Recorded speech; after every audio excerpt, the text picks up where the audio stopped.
Hello and welcome.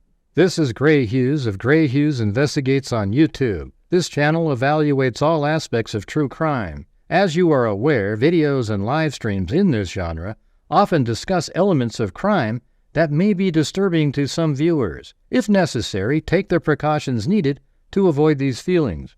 Factual information related to cases is the key to fostering rational true crime discussions. Fortunately, you will find that here. Please hit the like button only once, share the video, and subscribe if you like my content. Thank you very much for watching. Huh? It's the house! 5 brain cells, 4 aren't working. Come on, man. What's wrong with you? Did you hear what I said? You know, that's just one step above stupid. There's mosquitoes the size of bald eagles in that dadgum swamp.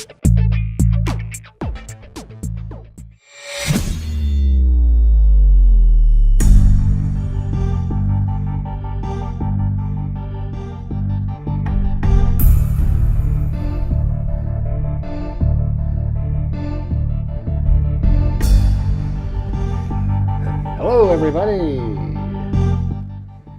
How the hell is it going out there?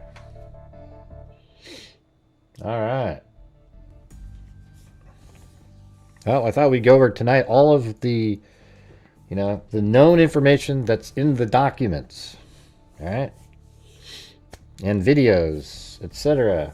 We've also got this court hearing that was today. I recorded it as it was going on, but I was like, I don't know. I went to sleep at like, I think it was, might have been 1:30 or 2. I can't remember what time it was, but I was so tired because I went to bed at 1 and I had to get up at 6 because our dog went underneath. That seems like that was yesterday now, though. It's weird. When the dog was underneath the shed, he wouldn't come out. I had to like lay on the ground, put my flashlight under there, and he's just sitting there hovering over a hole or something going, and I go, come on, Clancy, and he looks back. He's like, no. He just stays there. He wouldn't budge. And then like 30 minutes later, I was still there, and I go, come on, and he just sort of reluctantly came out. No, we can't, Salviata. As a matter of fact, I'm going to remove you from the channel because you're a rude person. Yeah, we don't suffer fools like yourself. All right, clown? You know what's funny is when somebody comes in and says, can we get to the content? Can we get to the content really quick? I'll do my show however the hell I want to do it. Yeah, you can still watch, idiot. But then I won't be able to listen to you. Do you get what I'm saying?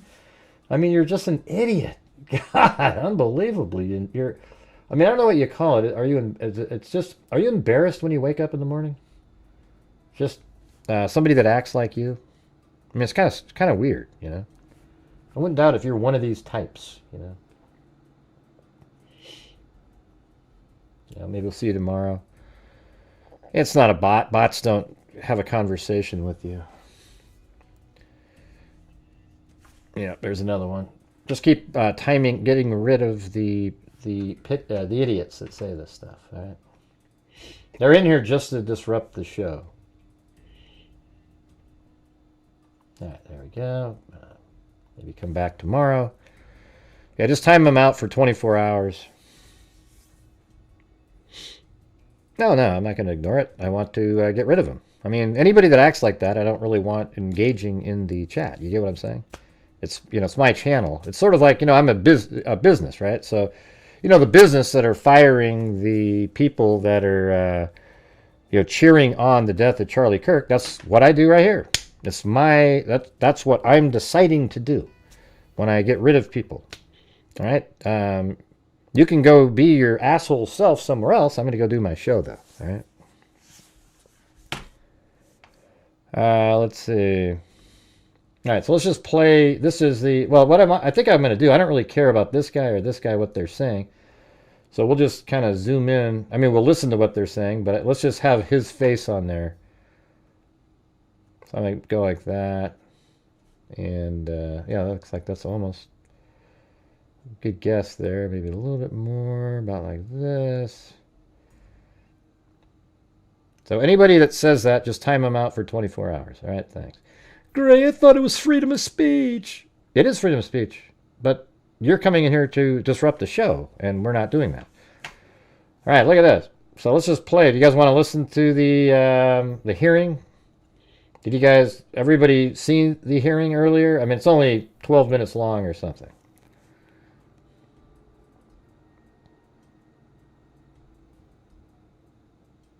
Listen, you guys. It's not in doubt anymore. Like, this guy is the shooter. The angle from where he shot from matches. All right, so let's go. We're still on that? People are still doing that? My God. All right, here we go. Conclusion of the hearing, at the conclusion of the hearing for the first case, the court will take a recess and remind all those who are scheduled for the first appearance calendar to log back in 15 minutes after the court has taken a recess. As a general note, no electronic usage is allowed unless pre-approved. Any disruptions will be removed. To the jail, are we ready to proceed? Yes, Your Honor. Calling case 251-403-576, State of Utah versus Tyler James Robinson. Could you state your name? Tyler James Robinson. Thank you for being here, Mr. Robinson. I'm Judge Graff. Mr. Scortis. Good afternoon, Your Honor. You're probably already aware of my presence or why I'm here, but if not, I am not entering an appearance. I'm not counsel on this case. I'm working with the county to get counsel assigned, but we need you to allow for the appointment of counsel. Thank you, Mr. Scortis. I want to go through the qualifications for indigency, but that is my intent, Mr. Scortis. Very well. And I thank you for being here. So, Mr. Robinson, you have a right to an attorney. Yeah, there's got a vest on him.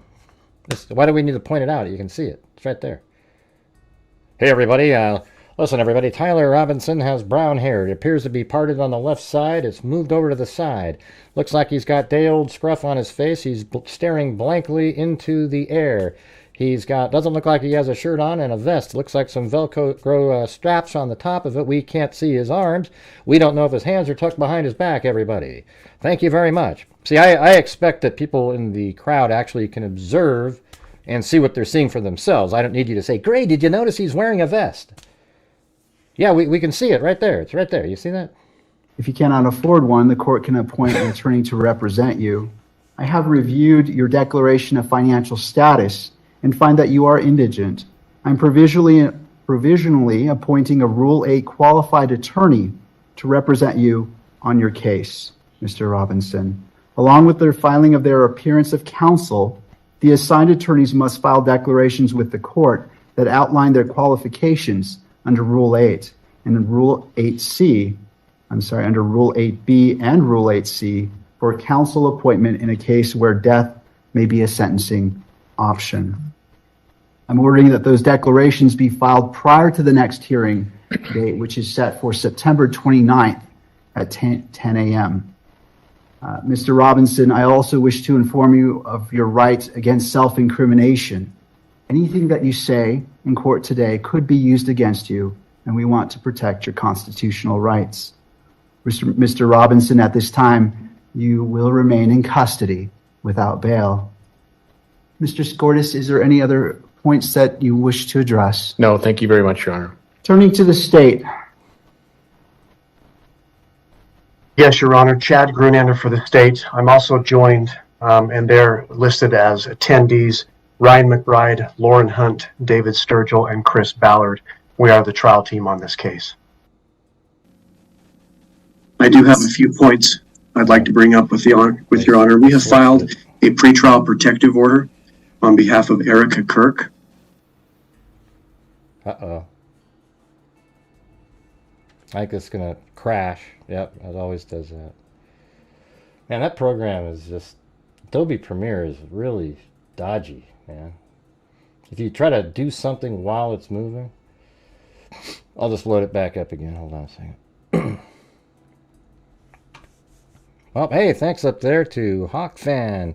Come on, people. Let's get the support going early. Gray is the best. Yeah, wouldn't that be great if one night I didn't have to say, Hey, everybody, if you could help support the channel. How about we do this tonight, you guys? Let's do the same thing we did the other night. If you guys send in 500 total, I'll send in 500 to Turning Point again, all right? And so that would mean if you get the 500, YouTube takes its cut, and I'll be spending 150 of my own money, all right?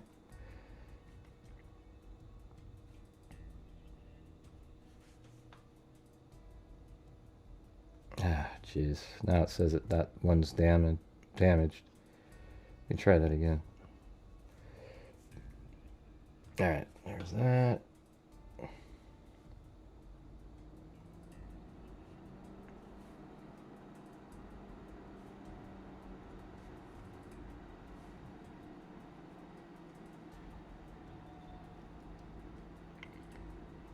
And I was right when it shifted over. There, right there. Right, okay.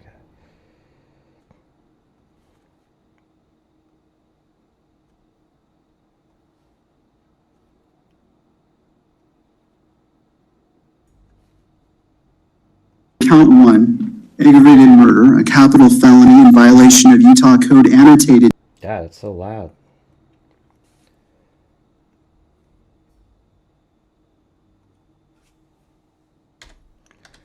Well, thanks for trying up there, Hawk fan. No such luck. 76-5-202, in that on September 10th, 2025, in Utah County, the defendant, Tyler James Robinson, intentionally or knowingly caused the death of Charlie Kirk under the following circumstances. The defendant knowingly created a great risk of death to another individual other than Charlie Kirk and the defendant. Notice conviction of this offense may carry the death penalty or pursuant to Utah Code 76-3-207.7, a mandatory term of imprisonment for life without parole or an indeterminate term of not less than 25 years, that may be for life. God, this guy's like a robot. I mean, is he on drugs or something? He's like Brian Koberger, you guys. Look at this guy. Just doesn't even... Victim targeting enhancement in violation of... Is that even a video? Utah Code annotated 76-3-203.14 sub 2. Tyler James Robinson intentionally selected Charlie Kirk because of Tyler James Robinson's belief or perception regarding Charlie Kirk's political expression. Notice if the trier of fact finds... this guy would scare me right now if he made a face or something. Ah! Wouldn't it? I mean, Jesus. Beyond a reasonable doubt that the victim targeting enhancement applies, the sentencing judge or the Board of Pardons and Parole shall consider the defendant's selection of the victim as an aggravating factor. Violent offense committed in the presence of a child aggravating factor, the sentencing judge or the Board of Pardons and Parole shall consider as an aggravating factor in their deliberations that the defendant committed a violent criminal offense in the presence of a child. Count 2, felony discharge of a firearm causing serious bodily injury, a first-degree felony, in violation of Utah Code annotated 76-11-210 sub 2 and 3C, in that on September 10th, 2025 in Utah County, the defendant Tyler James Robinson discharged a firearm in the direction of Charlie Kirk, knowing or having reason to believe that Charlie Kirk may be endangered by the discharge of the firearm and that the act caused serious bodily injury to Charlie Kirk. Victim targeting enhancement in violation of Utah Code annotated 76-3-203.14 sub 2.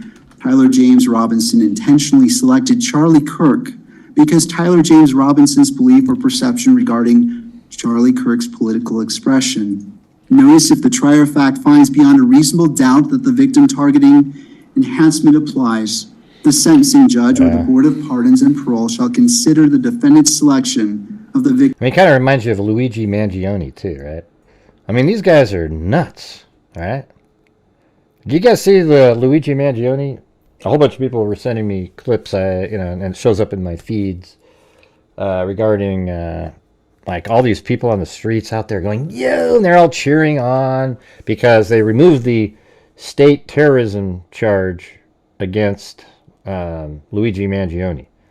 I mean, like, that's who cares, man? The guy, what I'm nervous about is jury nullification. You got to make sure that not one, lefty nut job who, is cheering on Luigi Mangione doesn't get on that jury. Because it doesn't matter what evidence is presented, they're going to just say it up, not guilty, not guilty, not guilty. And then the federal government also has a charge against Luigi Mangione with the death sentence available. So he's not going anywhere. Victim as an aggravating factor, violent offense. The thing about the Luigi Mangione case that people don't seem to understand is, somebody has to be a CEO of a company. He's the CEO. The guy, he just went up and shot the guy because he was a CEO of a healthcare company that he doesn't like. We've all had problems with healthcare companies. They're not fun to deal with. And, they're for profit, et cetera, et cetera, et cetera. So, they make money. If they don't, well, we've gone over all this crap. All right. But you don't just go shoot somebody. It's just insane. And for people to cheer that on, it's ridiculous. I mean, just think about what that message that sends. No, they didn't do that, Queen Wife. No, Israel didn't do shit. All right. You are a lunatic. It's not welcome here. See you later. Committed in the presence of a child aggravating factor. The sentencing judge or the Board of Pardons and Parole shall consider an aggravating factor in their deliberations that the defendant committed a violent offense in the presence of a child.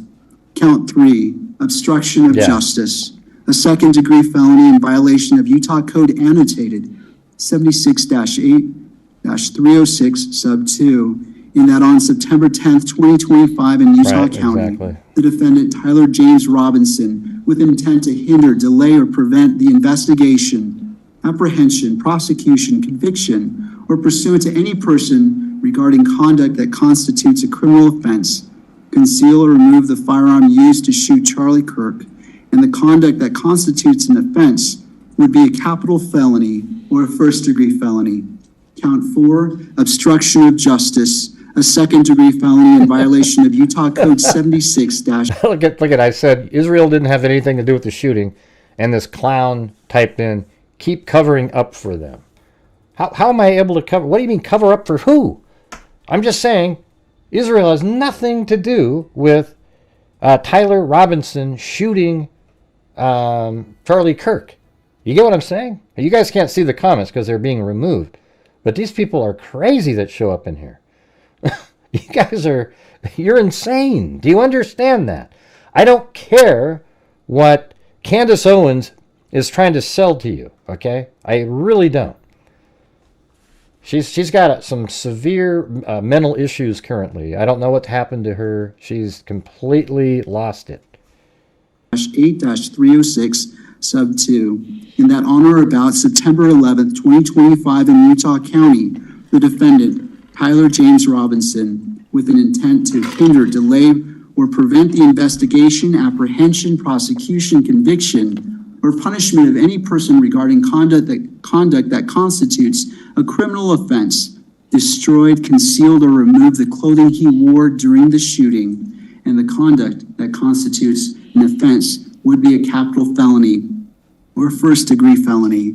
Count 5, tampering with a witness, a third-degree felony in violation of Utah Code Annotated 76-8. Here, watch how weird this is. I'll put this arrow on part of his body, and you can see it there how little movement it is. Watch. -508. In that on or about September 10th, 2025 in Utah County, the defendant, Tyler James Robinson, believed that an official proceeding or investigation was pending or about to be instituted or intended to prevent an official proceeding or investigation, and attempted to induce or otherwise cause his roommate to withhold testimony, information, a document, or an item to wit, directing his roommate to delete incriminating text messages. Count 6, tampering with a witness, a third-degree felony in violation of Utah Code Annotated 76-8-508. In that on or about September 11th, 2025 in Utah County, the defendant, Tyler James Robinson, believe that an official proceeding or investigation was pending or about to be instituted, or intended to prevent an official proceeding or investigation and attempted to induce or otherwise cause his roommate to withhold testimony or information, to wit, directing his roommate to stay silent if the police question. Oh, God, is it going to do it again? Ah! Hold on, maybe it'll go. Oh, thank God. Jeez. Count 7, violent offense committed in the presence of a child, a Class A misdemeanor in violation of Utah Code annotated. Looked like he breathed there for a minute. That was weird. He normally isn't breathing. 76-3-203.10 sub 2 and 76-3-203.14 sub 3a little double I, in that on or about September 10th, 2025 in Utah County, the defendant, Tyler James Robinson, committed criminal homicide in the physical presence of a child younger than 14 years of age, with knowledge that a child was present and that may have been seen or heard the commission of the criminal homicide. Victim targeting enhancement in violation of Utah Code annotated 76-3-203.14 sub 2, Tyler James Robinson intentionally selected Charlie Kirk because of Tyler James Robinson's belief or perception regarding Charlie Kirk's political expression. That concludes reading the information. Mr. Robinson, this case is set for September 29th at 10 a.m. It will be a waiver hearing, and I will be the judge assigned. Oh my to God, this he case. moved. Mr. Robinson, I invite you to join us at that time. This judge sounds as an idiot. I mean, like you don't need to talk like, you know, graciously to a freaking sniper killer, you know, talking, you know, using that type of words. You know, what was the first one he used over here? Let's see, hold on. Conclusion of the hearing, at the conclusion of the hearing for the first case, the court will take a recess and remind all those who are scheduled for the first appearance calendar to log back in 15 minutes. Thanks, Wendy. After the court has taken a recess. As a general note, no electronic usage is allowed unless pre-approved. I guess I didn't see the second one. Is there a second hearing? Any disruptions will be removed. To the jail, are we ready to proceed? Yes, Your Honor. Calling case 251-403-576, State of Utah versus Tyler James Robinson. Could you state your name? Tyler James Robinson. Thank you for being here, Mr. Robinson. I'm Judge Graff. God, this judge, man. Thank you for being here, Mr. Robinson. I'm Judge Graff. Mr. Scortis. Good afternoon, Your Honor. You're probably already aware of my... Okay, I don't know. Assigned to this case, Mr. Robinson, I invite you to join us at that time. Is there anything further, counsel? No, Your Honor, we'll have counsel appointed by then. Thank you. Mr. Gruander, anything further? One item, just for clarification, Your Honor, the He hearing sounds on the like a robot. 29th, is that in person or WebEx?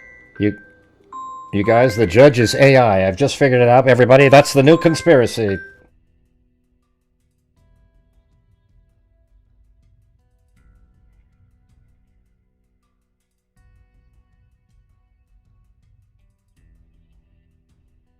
All right. There's it, everybody. The judge is AI. It's not real. This guy just showed up in there. That's why he sounds like a freaking robot and uses pleasantries not normally assigned to a killer. Thank you. That is a great question. It will be via... And you know, the conspiracy nutters who have YouTube channels just heard that and went, oh my God, that's a great angle for tomorrow. Let's get working on it. via WebEx. Okay. Thank you, Judge. All right. I want to thank all parties for being here, and this concludes this hearing at this time. Court is in recess. All right. Hey, thanks, Affidavit. Welcome. All right, guys, if you're out there and you have the ability to help support my channel, I'd like to have another one of those nights, but I tell you what, if we get to $500 total with all you people watching, that is like 75 cents a piece, we'll donate another $500 to Turning Point, which would get up to $1,500 that total that we've given them since this started. All right, so do you guys have the ability to do that? Yes, you do. So let's get going on that right now. All right, everybody, start sending in those super chats. Come on, you guys. Hey, welcome, Silva. Yeah, who cares? Jack A. Leaker. Yeah, it must be fake then, right? I knew as soon as I saw that little glitch there that people like you would call it out as meaningful. How do you know, though, Gray? How do you know? How do you know? I mean, we don't know anything. Oh, God. Ooh, hand-wringing. It's amazing. Thanks, Mom Interrupted. Mom Interrupted. There's a 1 there. It kind of threw me off. Well, what are you saying, then? Hey, thanks, Callie.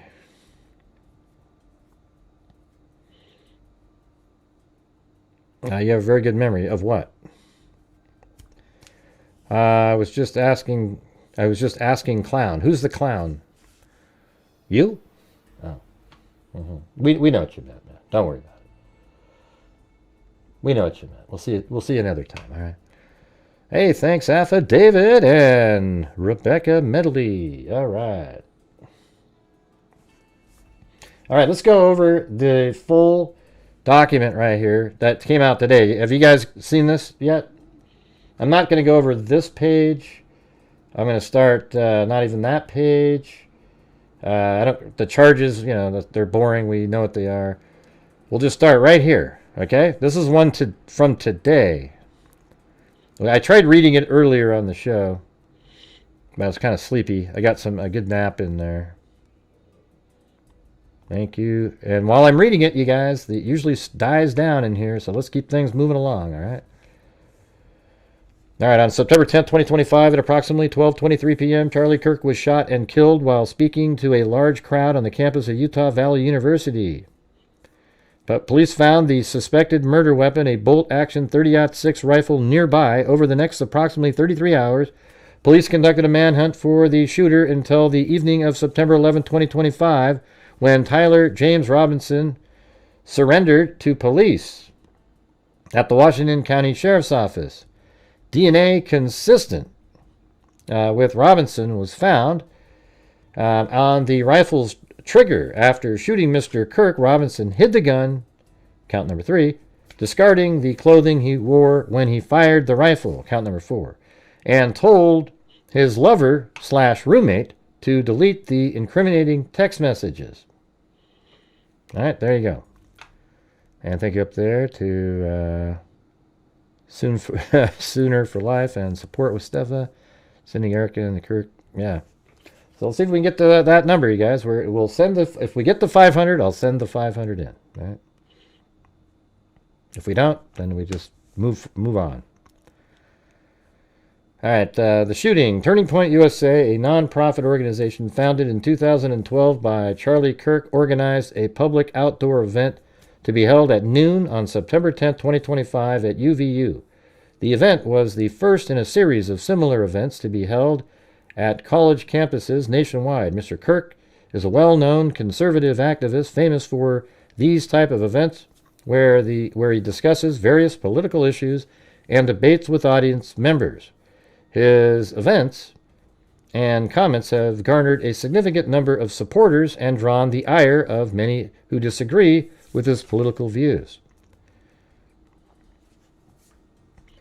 The event at UVU was announced far in advance and garnered significant publicity interest. Consequently, several hundred people attended. Here, hold on. I can't, my screen, let me get rid of studio mode, and I'll try to make my, I do exist. That was so small, my head on there. Not that you guys really want to look at my head, but there it is. Hey, everybody.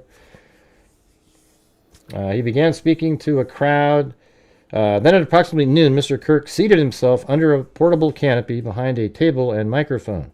He began speaking to the crowd and fielding questions from attendees, a format Mr. Kirk commonly used at his events. Mr. Kirk allowed his questioners to approach a microphone positioned directly in front of him. Mr.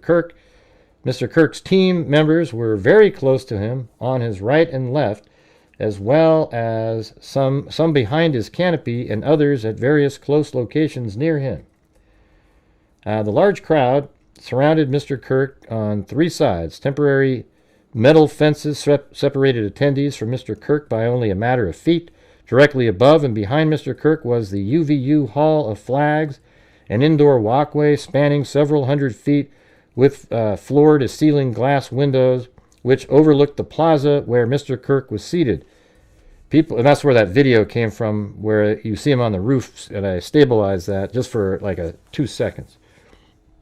People were in the walkway at the time of the shooting. Approximately 15 minutes into the event, Mr. Kirk was answering a question about mass shootings by transgender individuals when a gunshot rang out. I mean, I want to know if there is a connection.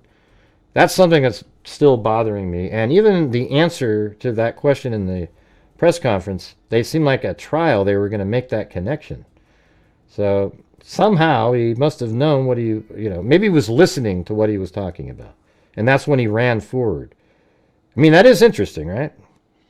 Think about it like that. The moment that transgender question was asked, is that when he ran over there? Because I don't know if he would have had time to sprint over there.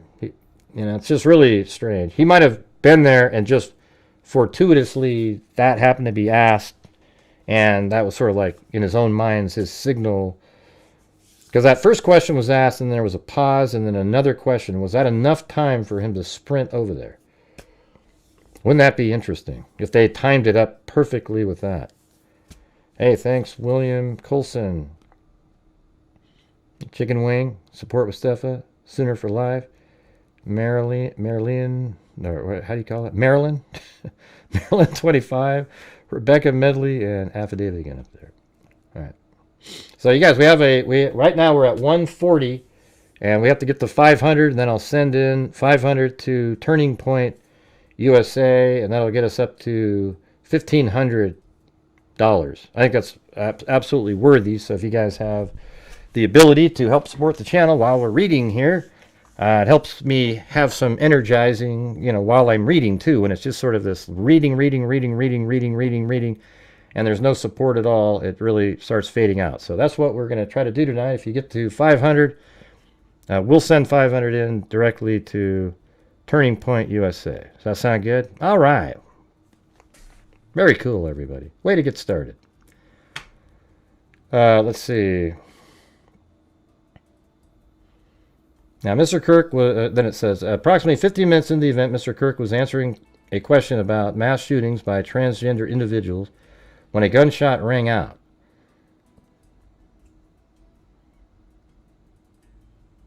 Does anybody... now I sort of want to open up that timing now. Well, let's do that later, though, I guess. The bullet struck Mr. Kirk in the neck. A gunshot rang out. The bullet struck Mr. Kirk in the neck. He slumped to the ground almost immediately. The bullet trajectory passed closely to several other individuals beside Mr. Kirk, including the questioner, who was standing directly in front of Mr. Kirk. Children were visible near Mr. Kirk's stage when he was shot. Mr. Kirk was rushed to a nearby hospital where he was declared deceased. The medical examiner's report is pending. Thanks, Diane. Wonder if the questioner heard the bullet. Yeah, that'd be weird, like that little sound that they hear, like a pop. The UVU surveillance investigation. At the moment of the shot, a UVU police officer was watching the crowd from an elevated vantage point. As soon as he heard the shot, he began to scan the area for the threats. Believing the shot came from a rifle because of its sounds, he looked for potential sniper positions. He noted a roof area approximately 160 yards away from Mr. Kirk as a potential shooting position and rushed there to look for evidence. The suspect The suspected shooting position is adjacent to an open, publicly accessible walkway. To access the suspected location, a person must climb over a railing and then drop to the roof and slightly below. The UVU officer climbed over the railing and down onto the roof. He then walked to the suspected shooting position and confirmed a clear shooting corridor between the position and Mr. Kirk's seat. Now, he thought it was 160 yards away, but it's 140. We've measured it. He also noticed markings in the gravel rooftop consistent with a sniper having lain on the roof. Impressions in the gravel potentially left by the elbows, knees, and feet of a person in a prone shooting position. Let's see. I think we have... I was looking at that image earlier. Right here, I think. Yeah, so I don't know. You know what? Is this... the scale here is hard to figure out. But this might be, with those marks that they're referring to. Right here. Yeah. It's weird. Those things look like what you get on Halloween. Those little things that look like teeth. Hey, thanks CR and Tracy and Talk. Thank you, guys. So that's the exact shot and angle that we've been showing you guys. So it does look like from right here, about, I don't know, it looks like maybe that's 3 feet or so over from the left. He can get that shot in. Found out about you from the Paramount stream as a person who digs through a bunch of crap channels to find good data. I'm glad I found your channel. Pass it on to TP USA. Hey, no problem. Yeah, thanks. I think that's what my channel offers, is like a rational approach instead of conspiracy and let's make everything we find fit the conspiracy. Oh, and that conspiracy doesn't work. Let's pick another conspiracy and try to make that one work. So today's conspiracy du jour, or whatever the hell you want to call it, is that the Israelis did it. Okay, I mean, this is just it's just so stupid. Every single time there's a political shooting of some sort, even if it's a school shooting because it's made political because of, gun rights and all that stuff, these people come out of the woodwork and start saying all these different things. And you know what? We haven't seen once where the conspiracy turned out to be true. And during these shootings. Point to one, let me know. That's because they didn't want us to know, Gray. You're a paid operative. Okay. Police reviewed surveillance from the camera covering the roof and discovered that it recorded an individual dressed in dark clothing cross the railing. So that's what I was telling you guys. See, right now, people go, how do you know, Gray? You're saying stuff that doesn't show up. We haven't seen... Because it's obvious. I use common sense over here, you guys.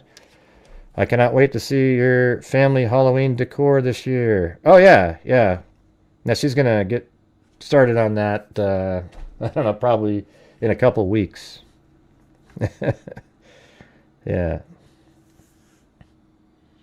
So right here, when it said they could see him on the roof, although the individual moved out of the camera view for a short time, the camera again captured the individual running across the roof and then low crawling to the area the UVU officer recognized as where the suspect sniper had dropped into a prone shooting position. After a short time which matches the known time of the shot, the individual rose and ran across the roof northeast. It's kind of weird. It's that one image that we had from really early on. I think it's on the 12th. Let's see. Gray, couldn't you just have the image ready to go? Gee. All right, right here, this one. See, that's him standing there. That's the spot. So is that when he got up or right before the shooting? I mean, so whoever has this video has the video. This is the shot. I mean, the guy who took this video has him running across, and then he lays down, and then he fires from that position right there. And, you know, the angle's not that steep. So there it is. And even when we first showed this, I said, look, it looks like he's got a white decal or something in the front of his shirt, because you can see that little white area, and it's pretty prominent, and it's right in the middle of his shirt, so it doesn't appear to be some artifact of some sort. I was wondering why J.D. Vance was walking around there. Hey, you guys, I just introduced a new conspiracy angle. J.D. Vance is just walking around on the campus at that point. Hey, thank you, Mardib411. Here it comes, everybody.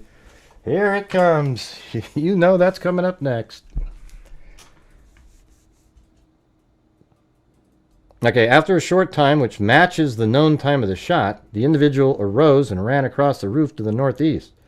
This discovery led to an intensive review of UVU surveillance recordings to attempt to track and identify the suspect. Surveillance revealed the following. At approximately 11:51 a.m., the suspect entered campus from the north. He is seen wearing a black shirt with an American flag in its center, a dark baseball cap, and large sunglasses. Throughout the surveillance, the suspect keeps his head down and rarely raises his head enough to get a clear image of his face. As he proceeds across the campus, he is seen walking with an unusual gait. The suspect walks with a little bending in his right leg, consistent with a rifle being hidden in his pants. This unusual gait continues until the suspect is seen crossing the railing off the open walkway and onto the roof, where he leaves the camera view. Let me see. So in this one, so this is the other probable cause. So this explains that roof better. It says at approximately 12:15, the suspect was observed walking up to the stairs that lead to the common area adjacent to the Losi Center building. The suspect walked to a short concrete wall that separates the common area from the rooftop of the Losi Center building. At 12:17, the suspect climbed over the short wall and appeared to crouch down on the north side of the wall on the rooftop. At approximately 12:22, the suspect stood up and started running across the rooftop to the Losi Center building. The notable limp from previous surveillance was absent. Suspect ran to the west side of the rooftop and appeared to scoot along the rooftop area as he got closer to the edge of the rooftop. At approximately 12:22 hours, the suspect laid down in a position consistent with a prone shooting position near the edge of the rooftop and appeared to be facing west in the direction of the courtyard area. The rooftop of Losi Center building, blah, blah, blah. It just, they get too descriptive there. At approximately 12:23 hours, Charlie Kirk was shot, and then he got right up and he ran out. So this is more descriptive than the one they put out today. This one says, the suspect walks very little bending. A camera later captures the suspect as he runs across the roof to the suspected shooting position immediately after the shot was fired. Well, this part here is what's sort of different. It says the suspect walks with very little bending in his right leg, consistent with a rifle being hidden in his pants. This unusual gait continues until the suspect is seen crossing the railing off the open walkway onto the roof, where he leaves the camera's view. So that sort of sounds similar to what they're saying about you can't see him anymore. So from right here, these steps, he walks up and he comes over here and he steps over either there or he goes over right here and then walks into this area. I don't know. It's like the descriptions are a little different from both. The first probable cause makes the most sense to me, that he climbed over this one. I don't understand the wording of the one we're reading now. Thanks, Callie. All right, you guys, I'm going to have to ask again. We're trying to reach the $500 mark so we can donate $500 to Turning Point USA. Let's try to make a difference out there. So if you have the ability to help support the channel and thus we'll send the 500 in, that would be great. We're just kind of trickling along, and we're at 40% currently. All right. Thank you, Sooner for Life. With 600 people, this should be absolutely simple to do. All right. So if you have the ability to, that would be great. For JD handling tough week with class. PS screw all. I don't have anything against, like, if you're a liberal and you can't stand what happened, it's fine, okay? JD Vance and his wife showed much love and grace to Erica. All right. So how do we get moving along here so we can get to the goal? I really want to send the 500 in. All right. Seems like a lot of people watch and they go, yeah. Somebody else. Let's all try to do it together tonight instead of having the same people supporting the channel over and over and over again. All right. I need the support from everybody else. All right. That would be great. Let's go back out here. And watch, we'll have 15 minutes of just zilch again, like we always get. Let's see. Probinsons. Like Prober. Kirk murder conspiracy nuts equals Probinsons. Yeah. All right. And a camera later captures a suspect as he runs across the roof to the suspected shooting position. Immediately after the shot was fired, a camera captures a suspect running across the roof carrying an item whose shape is consistent with a rifle, just like I told you guys. Yeah, because I got my talking points from them. I am a paid operative by the... I shouldn't have told you guys that. I'm a paid operative by the CIA and the FBI. I just put out the narrative that they want you to say. Instead of just observing for myself, I just wait for their words and then I repeat it out over here. People actually believe that shit. I mean, it's crazy. The suspect is then seen climbing down from the roof. He appears to drop the item. Hey, welcome, Crystal. He was carrying as he hits the ground in a controlled fall. He then picks up the item and runs toward the northeast end of campus. Law enforcement officers followed the suspect's escape path to the northeast end of the campus, where they believe the suspect left campus and entered a wooded area. In that wooded area, investigators found a bolt-action rifle wrapped in a towel. The rifle contained 1 spent round and 3 unspent rounds. This is consistent with the facts officers observed at the time of and immediately after the shooting. No shell casings were found on the roof, suggesting a bolt action rather than an auto-loading weapon, and only a single round was fired. Man, we're going to have another one of these nights, huh? It just never ends. Each round in the rifle contained an etched inscription as follows. This one right here, it says, fired cartridge. The one that he actually shot said, notices bolt. And by the way, nobody was ever supposed to see these.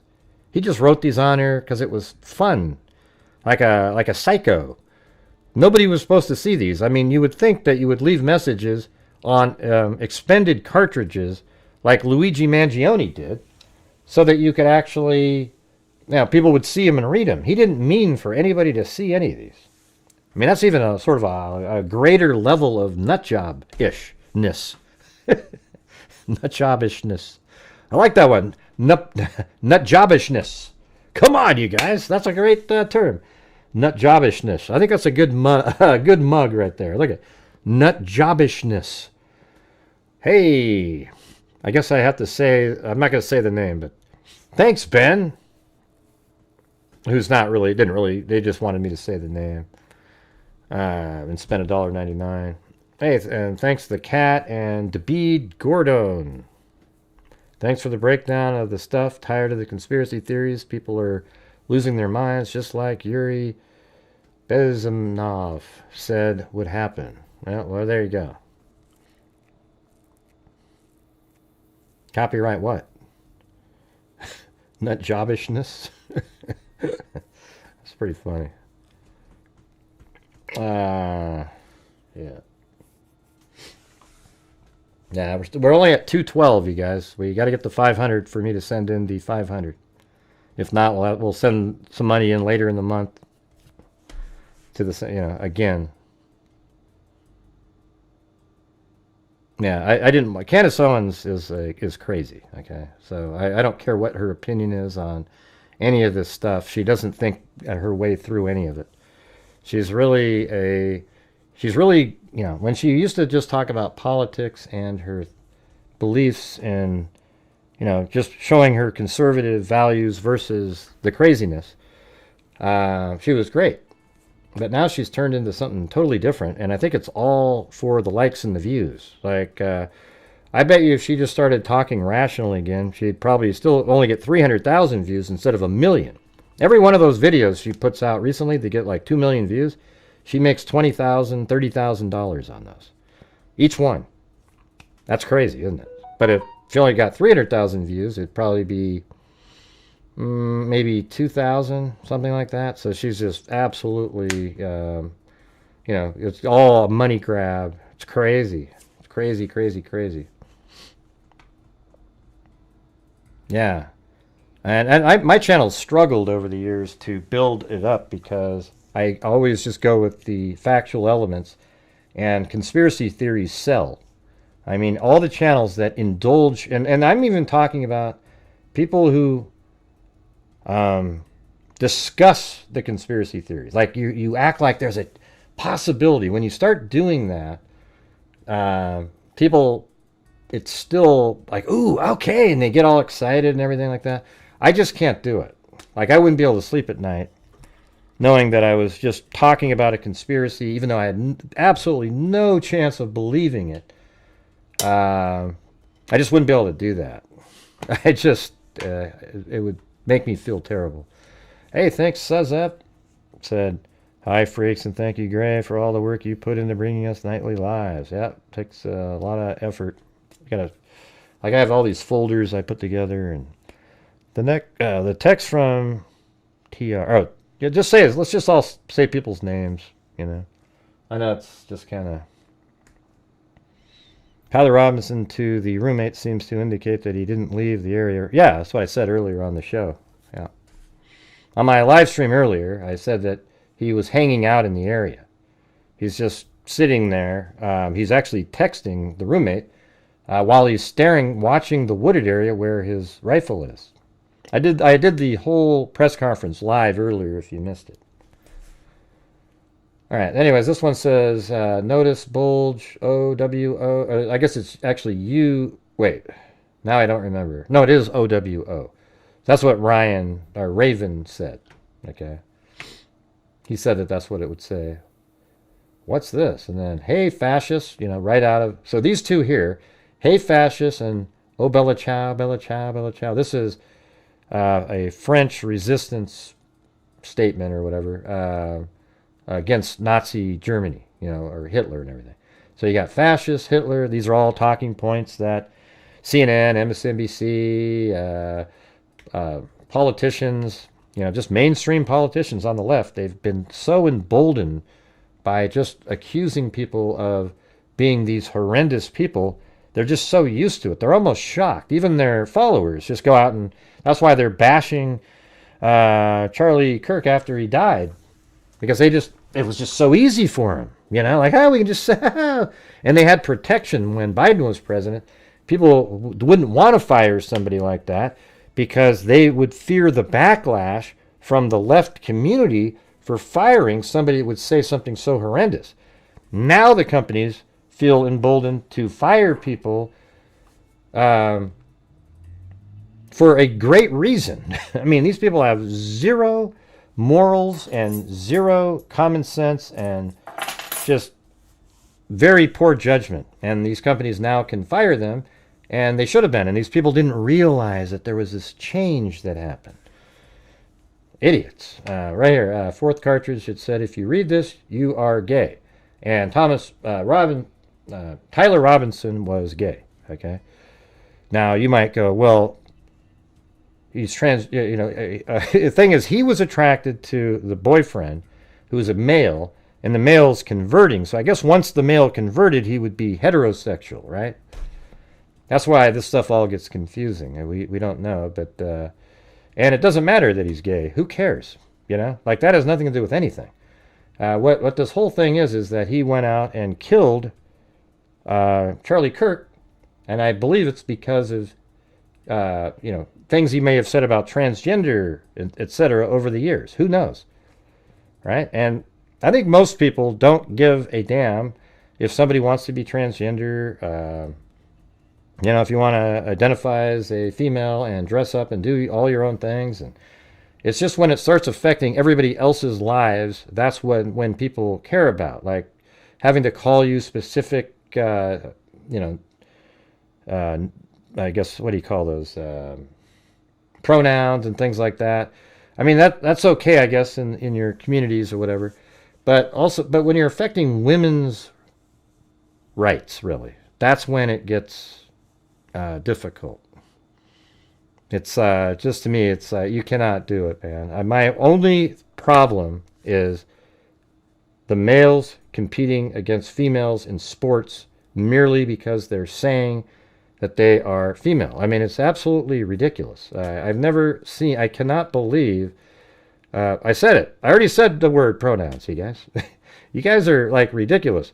This is what I tell people in here. You guys give me like 4 seconds to say anything in here. If I were like this, let me see, 1, 2, 3, 4, wait, what's the next number? Oh yeah, 5.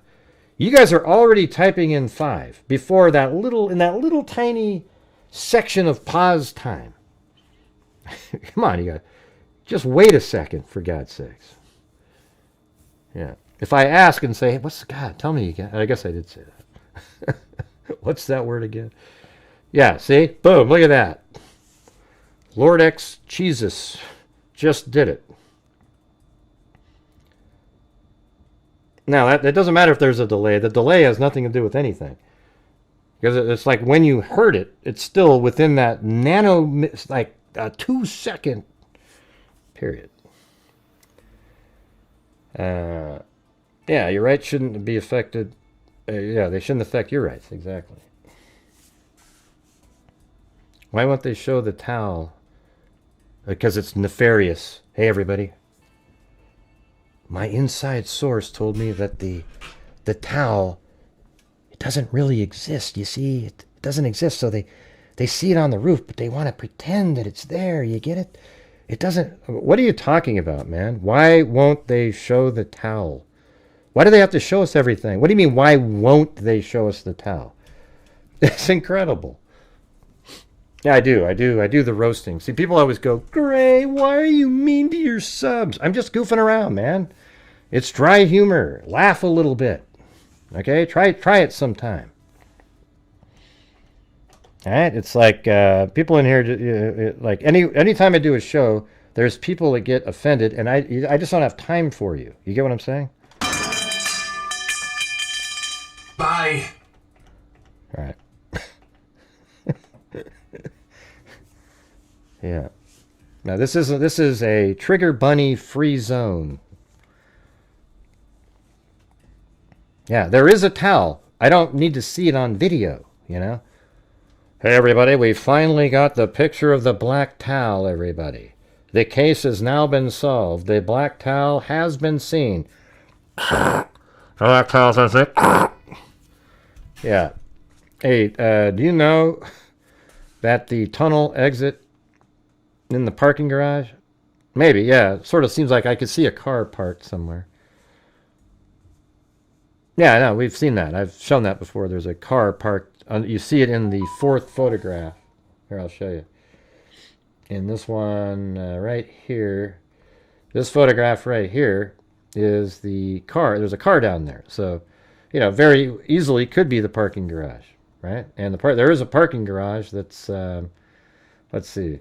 So when we'll just get back to that in a minute. So here's the tunnel that he went in, and I think this is a parking garage, right? So it goes right there. I just can't tell exactly where in that it is. I mean, it could be, you know, somewhere, you know, anywhere around in these areas where stairs might be. I would think there's stairs right here, you know, so it could be in that one. You know, does he go up those stairs and then cross over here, and then eventually he makes his way here in 9 minutes. He's walking right over, not there, excuse me. right here. So he's walking by right there in 9 minutes. So he goes into there and he's in this parking garage, but somehow he makes his way out. Maybe he's down below and he comes up just to the top level and he walks over here somehow. I mean, we just don't know. I'm sure they have surveillance of all his movements. We don't see it though. Yeah, we were kind of talking about that. Maybe it was the parking garage, or he does go right under there, but we just don't know exactly where that shot was, so I can't really put a pin there. But good observation there. Hey, look at that, Suzef and Righty.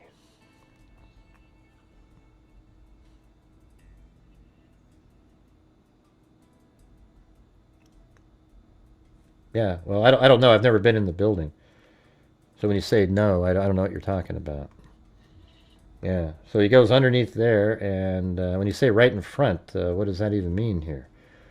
So who knows? Well, either way, somewhere, maybe in this building, he used some stairs. It does kind of look like it. It looks like it's open air kind of thing.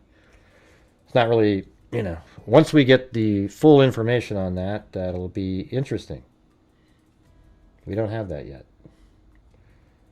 We just have people, we speculate on things. That's about it. But based on information.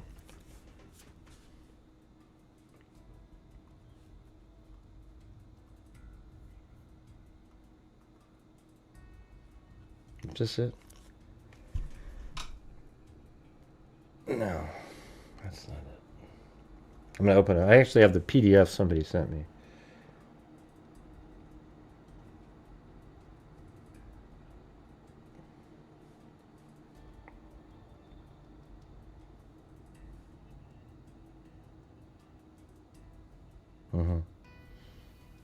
All right. Well, do you have the layout drawn down? Send me an image of that.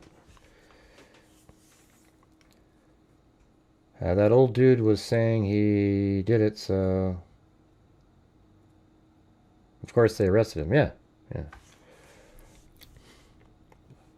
So look, you got to get through this. Hold on.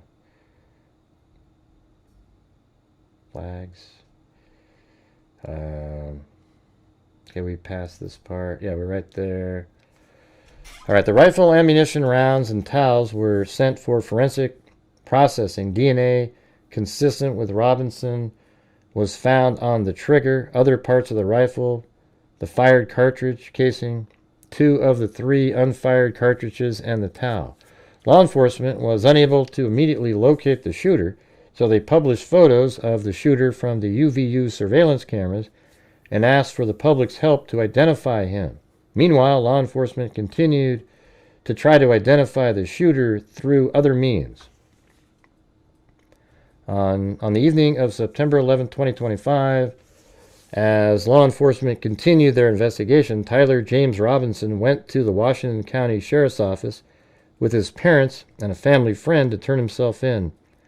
So it was the mother. And by the way, apparently the family does get the reward money. However, the father, it was $1 million.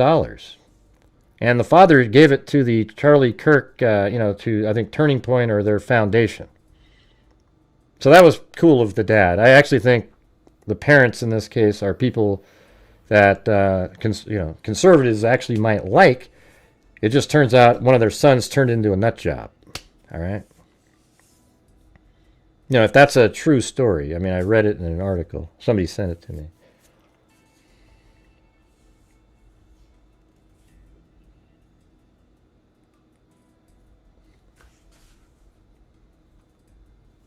No, if that's fake, then it's fake. I don't know. Somebody said that. Hey, by the way, do you guys see this right here? Look at this. It could be fake. If it's fake, then screw it.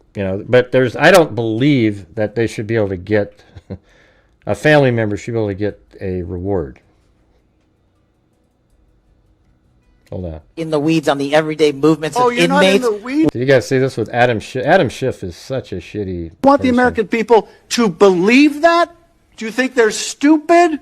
No. I think the American people believe the truth, that I'm not in the weeds on the everyday movements of you're not in inmates. the weeds. What I am doing is protecting this country, providing historic reform, and combating the weaponization of intelligence by the likes of you. And we have countlessly proven you to be a liar in Russiagate, in January 6th. You are the biggest fraud to ever sit in the United States Senate. You are a disgrace to this institution and an utter coward. I'm not surprised. I'm not surprised that you continue. This guy right here is one of the worst human beings, if you could even call him that, on the planet. You to lie from your perch and put on a show so you can go raise money for your charade. You are a political buffoon at best. Well, you can take an internet troll. Take it to the bank that the FBI is protecting this country and the state and citizens of the California. We are bringing historic reform. Point of order. But all you care about is a child sex predator that was prosecuted by a prior administration, and the Obama Justice Department and the Biden Justice Department did squat. And what did President Trump do? Bring new charges courageously. And what have we done? Chairman, you said I'm the most transparent FBI director in history. 33,000 pages of information to you. I challenge you to say anything credibly to the truth. Go ahead and run to the cameras where you want to go now. Both of you be quiet. I mean, you got to admit, like, that is just, that's so awesome that finally somebody talks to them like that. That guy is a horrendous person. You know, made up the entire, he was the mouthpiece for the Russia collusion hoax. One time this guy faked a phone call, sort of had a Russian accent, and he was like really interested because it was like juicy information he could use. Complete garbage, you know. Anyways, you guys, we're stuck. We're still only at like 55%. We are at 264, or maybe I would say 304 right now. All right, so we need 190 something more to get to the 500. Then we'll send 500 into Turning Point. All right, we've already sent 1,000 in over the last couple days, so that'll get this channel up to 1,500 of them. I don't know if you've seen any how much other YouTube channels are donating to the Turning Point USA, but we're trying to help. Jeez, Mariska, we didn't need the precise math. Okay, so around 200. All right, so see if you guys can do that.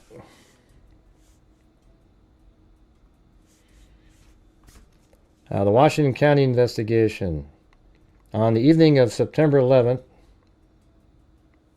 Right here it talks about how they published the images, etc.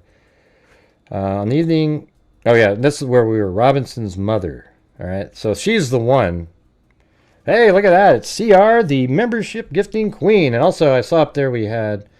I think I missed it. It was way up there earlier, but it was Brown Eyed Girl, right? So we're gonna have to. Where is that? You still out there, Brown Eyed Girl? Here you go. There you go. There you go. Hey, M. Morgan. Thanks. So Robinson's mother stated the following to police. On September 11, 2025, the day after the shooting, Robinson's mother saw the photo of the shooter in the news and thought the shooter looked like her son. See, this is like what regular people do. I actually have no ill feelings in this case whatsoever for the parents.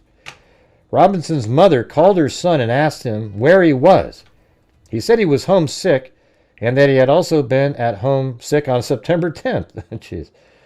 Hey, Mom, I was also home on September 10th sick. Well, that's a red flag. Robinson's mother expressed concern to her husband that the suspected shooter looked like Robinson. Robinson's father agreed. Yeah, that does look like, that is our kid, basically. Robinson's mother explained that over the last year or so, Robinson had become more political and had started to lean more to the left, becoming more pro-gay and trans rights oriented.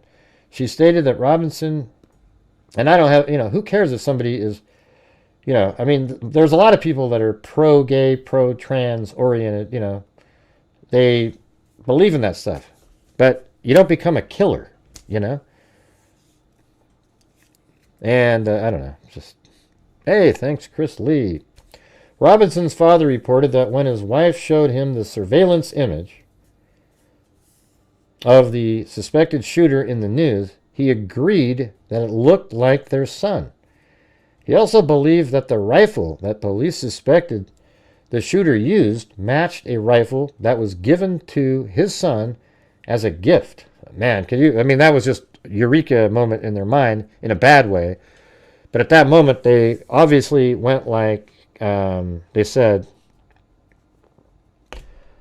okay, this looks like our kid. And now they've found this, 30-06, a specific one, and he gave that to his son as a gift. So now they're like, okay, this has to be him. Robinson did not respond. Okay, that said, as a result, Robinson's father contacted his son and asked him to send a photo of the rifle because law enforcement found it, right? So he's saying, send us a photograph of it because he should be able to take a picture, right? Robinson did not respond. However, Robinson's father spoke on the phone with Tyler. Robinson implied that he planned to take his own life. Robinson's parents were able to convince him to meet at their home. As they discussed the situation, Robinson implied that he was the shooter and stated that he couldn't go to jail and just wanted to end it. When asked why he did it, Robinson explained there is too much evil and the guy, KIrk, spreads too much hate. Absolute garbage. Hey, thanks, DJ, for gifting the 5 memberships. And also, I just want to say thanks to all the regular freaks that are here. How you guys are always supporting the channel, regardless of, when we're doing other cases, etc. So, I appreciate that. It's, and I appreciate all the new people that are supporting the channel. My channel is generally a true crime YouTube channel, and I cover true crime similarly when we have these types of elements available, videos, etc. But sometimes we just don't have that. Love you guys too, says F. But I just want to make sure that, all the freaks, you guys are always supporting the channel all the time. And you guys make such a huge difference. You're what allow us to do all the great stuff that we do, and it keeps the channel humming along. Hey, thanks, Derek Sherman. Hey, very cool, man. Thanks. Let's see. So as they discussed the situation, Robinson implied that he was the shooter and stated that he couldn't go to jail and just wanted to end it. Oh, and also, thanks to all the mods in here. My channel mods have to deal with way more than a lot of other channels. We get so many just crazy... Every case I cover, that's a big case, there's always this other side of irrational people that just keep...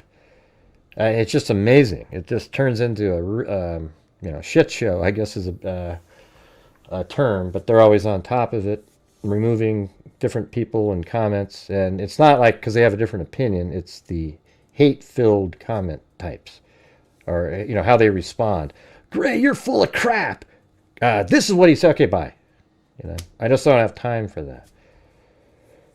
Hey, thanks again, Affidavit. Let's get her done for Charlie.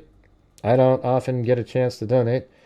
Keep the amazing work. Yeah, so I'm in a donate, whatever you guys, if you send in the 500, we'll donate the 500. And I'll be donating 150 because YouTube takes such a large proportion that, but it's okay, I make videos, have ad revenue coming in those last couple of days. I wasn't able to put out videos the last couple of days, so the ad revenue is starting to drop. But thanks Esther and Stephanie on the PayPal, and then also Christy on Cash App. All right. So let's see. Robinson explained there is too much evil and the guy, KIrk, spreads too much hate. They talked about Robinson turning himself in and convinced Robinson to speak with a family friend who is a retired deputy sheriff. At Robinson's father's request, the family friend met with Robinson and his parents and convinced Robinson to turn himself in. The family friend spoke to police and reported telling Robinson that it would be best if he brought all the evidence with him to the sheriff's office to avoid police having to search his parents' home. The family friend also asked Robinson if he had any clothes that were related to what he did. Robinson replied that he had disposed of the clothes in different areas. I wonder if they can find any of that. They arrested him so quickly, I wonder if they could go out and get that. But he's not speaking now, so maybe that would be difficult. Police interviewed Robinson's roommate, a biological male who was involved in a romantic relationship with Robinson. So, yes, he was. See, this is what Fox News put out early on. Do you guys remember when I did the show, and in the comments section, everyone, not everyone, there was a lot of people that came in and laughed and said, "Oh, Fox News, oh, they're fake news, oh, blah, blah, blah, blah." I've found that Fox News actually has some of the most accurate information that there is. It's just not believed by a lot of people, and then a while later, we all find out it's true. So this is one of the times where they put out information that his roommate, they were having a relationship, and the roommate was transgender, and everybody goes, "Oh, that's bullcrap, oh, that's bullcrap." And now all those people have egg on their face because they never get it. It's crazy. What was funny there, Steph? Let's see. Can't believe he didn't wear gloves. Yeah, they all make, every channel. I'm just telling you, out of those three, MSNBC, Fox News, and MSNBC, I watch them all, and I can just tell you that CNN and MSNBC make shit up all day long if it's political. CNN's really good at international, like disaster coverage, stuff like that. That's where their politics sort of leave them. And they're usually on scenes quickly all over the place. But when it gets to politics, they are full of crap. And ABC actually had to pay an $11 million or something like that to Trump for what they did in that election. That's incredible, don't you think? It's actually, I don't know if they settled or how that worked, but let's see. Towel biohazard. What's funny, Marilyn? I'm trying to figure out. You guys must be on rewind, a lot of you people. Did you say you people? Oh my God, Gray. I think he expected to get away with it. Almost did. You know what? It is interesting. If he had actually gathered that rifle and took it with him, this would have been really difficult. They could have got DNA probably somewhere. I think even on the roof or somewhere. I don't know if he wore gloves at all. Doesn't seem like it. No, the towel jokes. Oh. Yeah, the screwdriver. Yeah. This one here doesn't mention screwdriver, though. Anyways, police interviewed Robinson's roommate.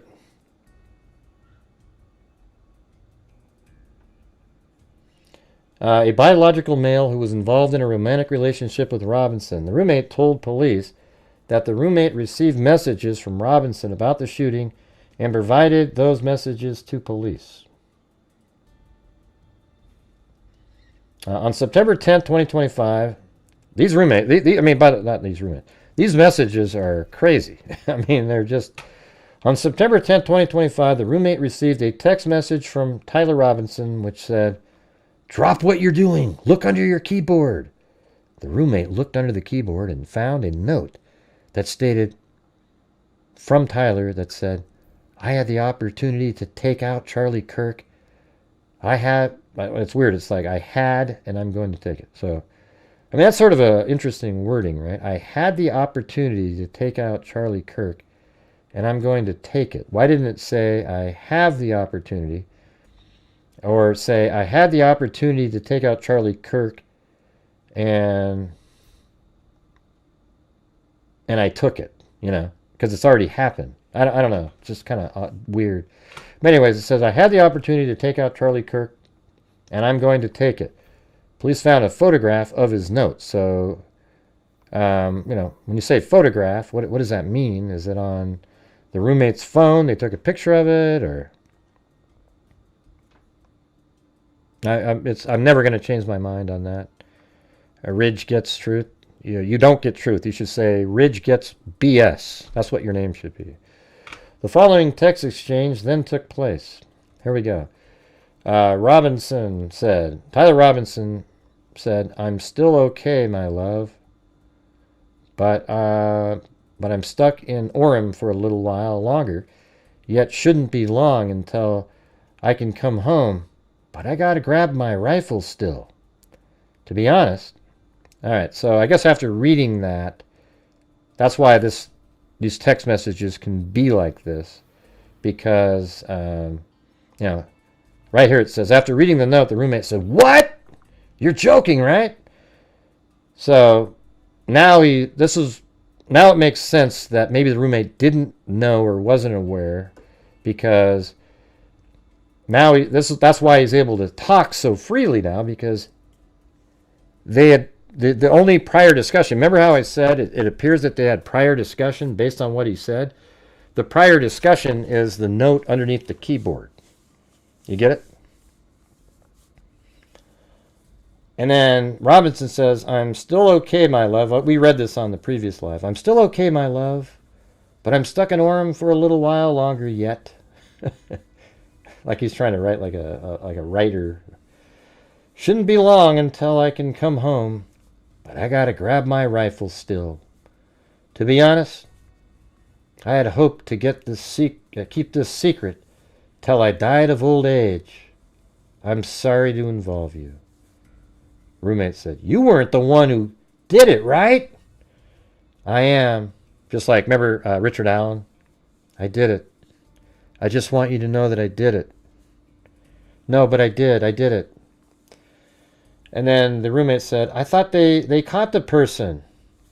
And Robinson said, no, they grabbed some crazy old dude, then interrogated someone in a similar clothing. I had planned to grab my rifle from my drop point shortly after, but most of that side of town got locked down. It's quiet. Almost enough to get out, and but there's one vehicle lingering. So he's right there right now. He's texting while, you know, sort of looking at the area there. All right, you guys, we need another like I think $60 or so, maybe 70, to get to the goal, and then we'll send 500 into Turning Point.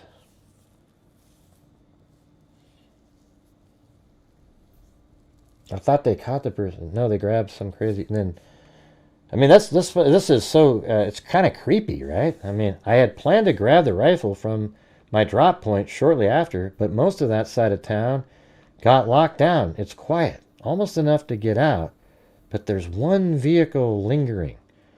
So that means he's like. So they're blocking this area, and he's watching from somewhere. You know, somewhere around in here, he's watching. You know, he may have even walked over here. You know, he's got different clothes on at this point. He changed his clothes in these woods here when he put the rifle there. Isn't that nuts? I mean, so when he put the rifle with the black towel out of the backpack, he took clothing and he changed into those clothing, and then he put his clothing in that bag. So when he was walking around, he doesn't look like what the shooter looked like. I mean, he really thought through this thing, really. The only mistake, I guess, is the screwdriver and leaving the rifle there and not getting it quicker and keeping it with him. He had no way to hide it when he left. He probably was wearing shorts again or something. I don't know. I mean, when he pulled out that cell phone, yeah, the cell phone data, I mean, that sounds like he used that phone when he was at the tunnel. So that's pretty stupid, right? All right. Hey, thanks, Hot Pocket. On one of the shitlib news outlets today. The on-scene reporter was talking about how wonderful the couple treats each other in those texts and calls each other love. God, Jesus, of course. They're going to turn him. Guess what they're going to do, you guys? They are going to turn Tyler Robinson into the Luigi Mangione of, the other genre of, like, now it's about the conservatives taking them out, right? That's what they're going to do. Isn't that sick? Yeah.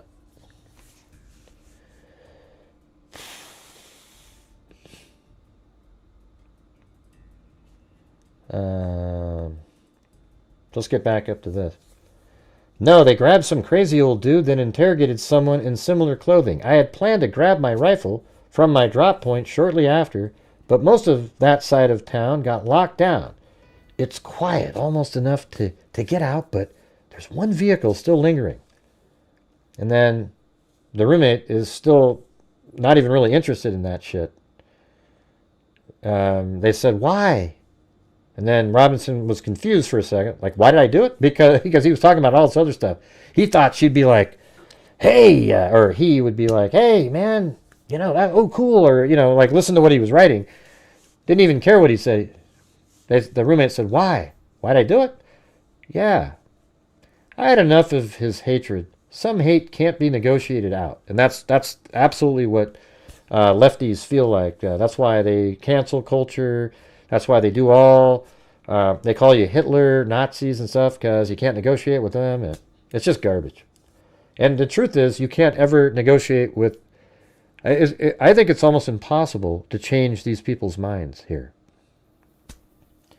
If I am able to grab my rifle unseen... so it says, I've had enough of his hatred. Some hate can't be negotiated out. He's still on the scene right here, you guys. If I am able to grab my rifle unseen, I will have left no evidence. I'm going to attempt to retrieve it again. Hopefully, they've moved on. I haven't seen anything about them finding it. Man, wouldn't you love to know the timing of this? Like, what time of day this shit was? I mean, that's incredible. How long have you been planning this? The roommate said. A bit over a week, I believe. So... I can't get close to it, but there is a squad car. He just wants to keep talking about trying to retrieve the rifle. Yeah, it's like, how long have you been planning this? A bit over a week, I believe. But yeah, let's get back to this. I can get close to it, but there is a squad car parked right by it. I think they already swept that spot, but I don't want to chance it.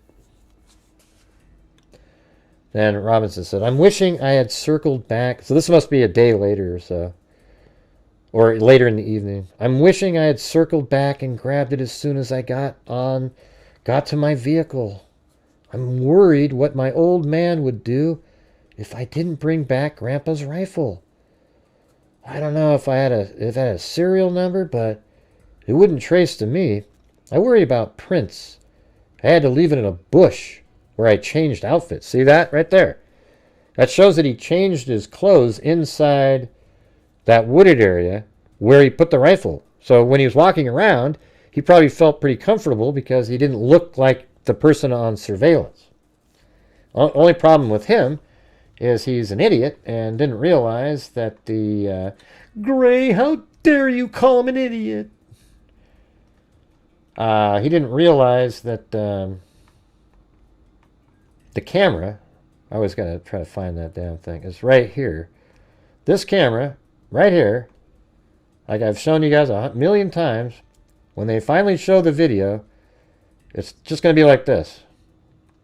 You can see him running across the grass over there, goes into the building in that little corner back there, goes to the stairs right over here, and then you'll see him go up on the roof, climb over to this spot, run over to there, shoot, and then run back around, come off of there.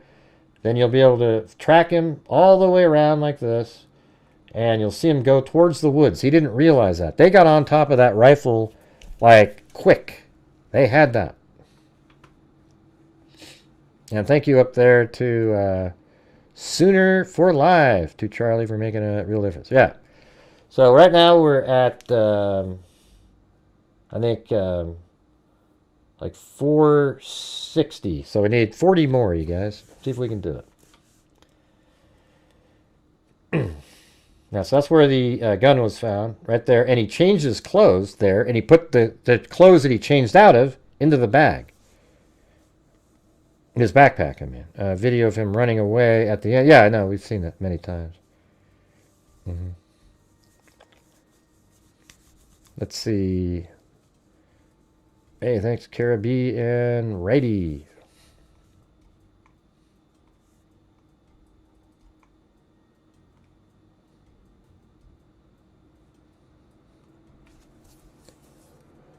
So I might have, let's see, I don't know if it had a serial number, but it wouldn't trace to me. I worry about my prints. I had to leave it in a bush where I changed outfits. Didn't have the ability or time to bring it with. Man, that's pretty cool that they found it, if he kind of tried to hide it in a bush. I might have to abandon it and hope they don't find it. I guess he's still there then. Don't find prints. How the F will I explain losing it to my old man? So that means he's still there, even on these text messages. Only thing I left was the rifle wrapped in a towel. So he's saying that, and I think that means he's probably on the road at this point. Remember how I was engraving bullets? So that means the roommate was watching him engrave bullets. Hey, note to people out there, if you have a roommate or a friend that you see engraving bullets on a regular basis, there might be something weird going on there. That's not true, Gray. I'm a hunter and I put it on every time. Okay, maybe it's normal. I don't know, but it seems weird. I don't have a Nightbot in here, IFV. So if YouTube blocked you, then there you go.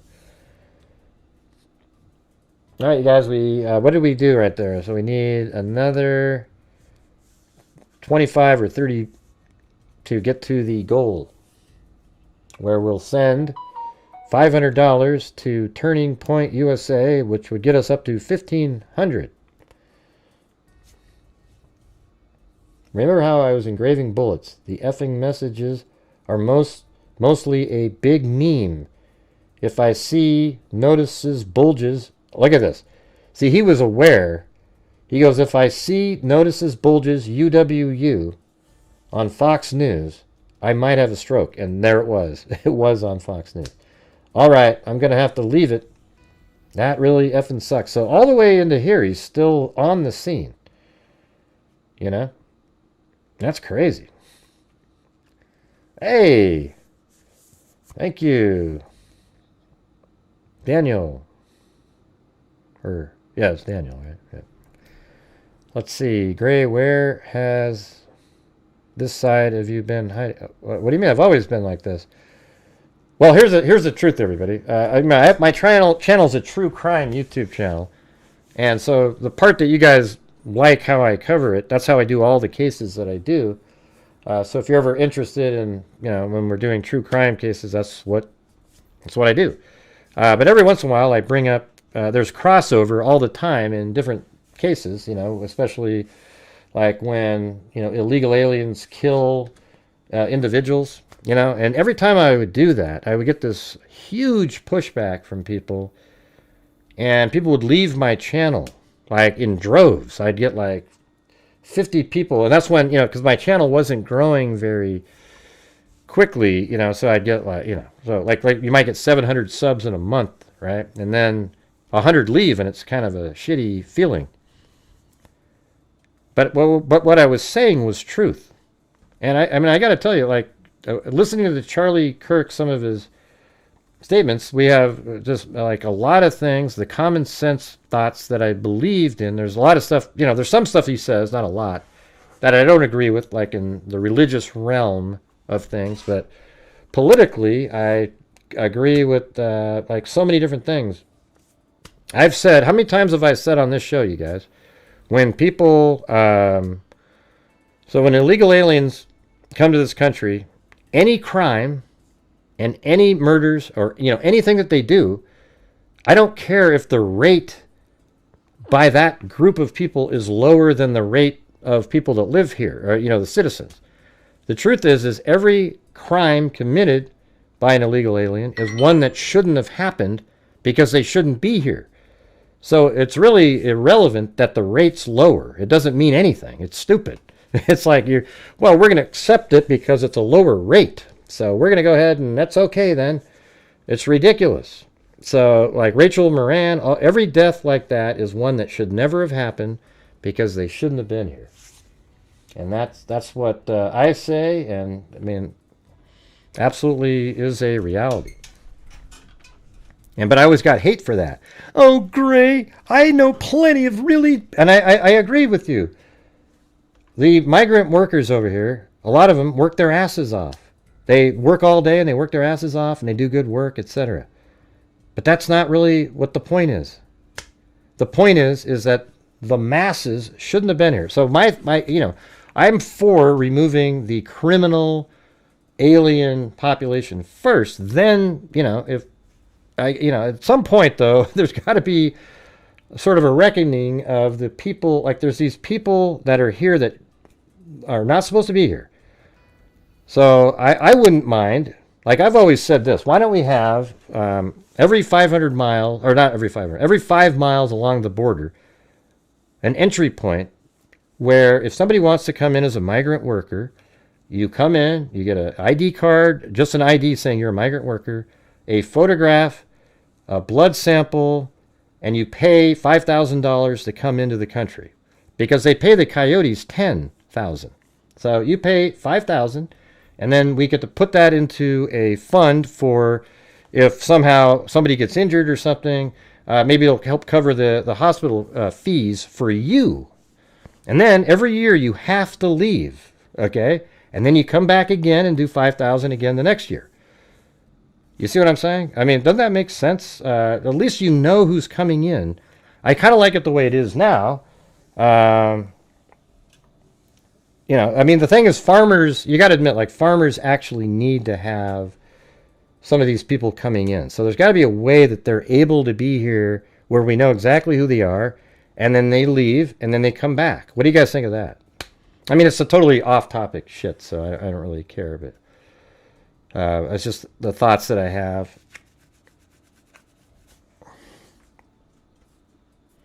Right. I mean, you let them in, and I guess you'd have to do it where that's where ICE remove. You would have to say it like, listen, you can come in and work, but you have to leave at the end of the season. If you do not leave, we will track you down, we'll remove you from the country, and you'll never be allowed back in again. See how that would work? And I think that would actually convince people, okay, all right, let's do it, Yeah, I like it. I like it the way it's been right now, being closed, though. It's been nice, but it's just really just stopped the bleeding from, 15 million people coming in here. I don't think you can just get a work permit and come in, so no. Doesn't work like that. I'm for, my thing is to become a citizen and be here, you got to do it legally. But I'm just wondering if there's a way that we could do some sort of a work program. What do you guys think about that? I don't know. That's one of those ones where it gets really complicated. It just seems like at least we would know. Well, I wanted that under Biden's administration because so many people were coming in, we got to know who they are. But now we have it locked down, so it's kind of like, well, I guess we don't really need to have these little points of entry, or I don't know, man. It is too it is. Well, it's just the whole thing's too complicated, right? That's the only thing I left was a rifle wrapped in a towel. Anyways, let's go ahead and do it right here. But like I said before, every single crime committed by an illegal alien is one that should never have happened because they shouldn't be here. Hopefully we agree on that.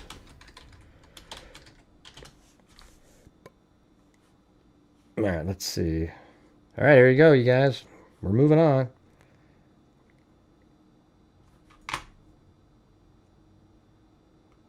And right there, and boom. Is this one? I think I have to pay. I have to get my card, you guys. Hold on. Yeah, I need documentation. Right,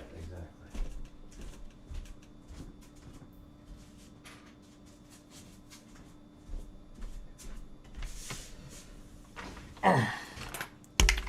Oh, and one of the main things that I think needs to be instituted is we need to change the birthright citizen law to you can only be, if you're born in the United States, you can only be a citizen of the United States if one of your two parents is a citizen.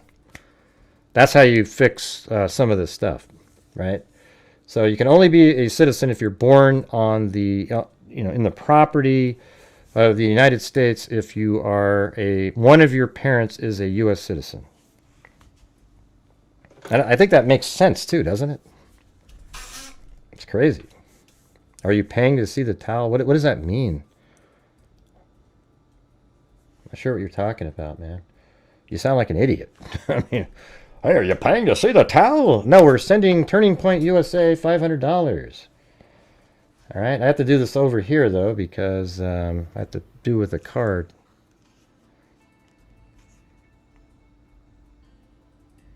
Oh, they got me memorized in there. Would you like to sign up?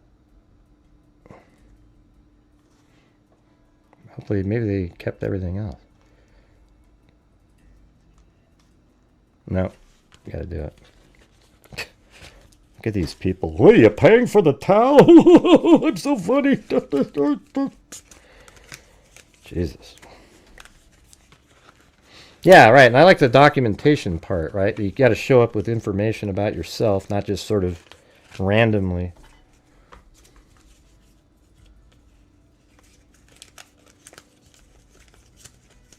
And I've been saying that about one of the parents needs to be a citizen for like 10 years at least. It's not like some new thing that... All right, let's see.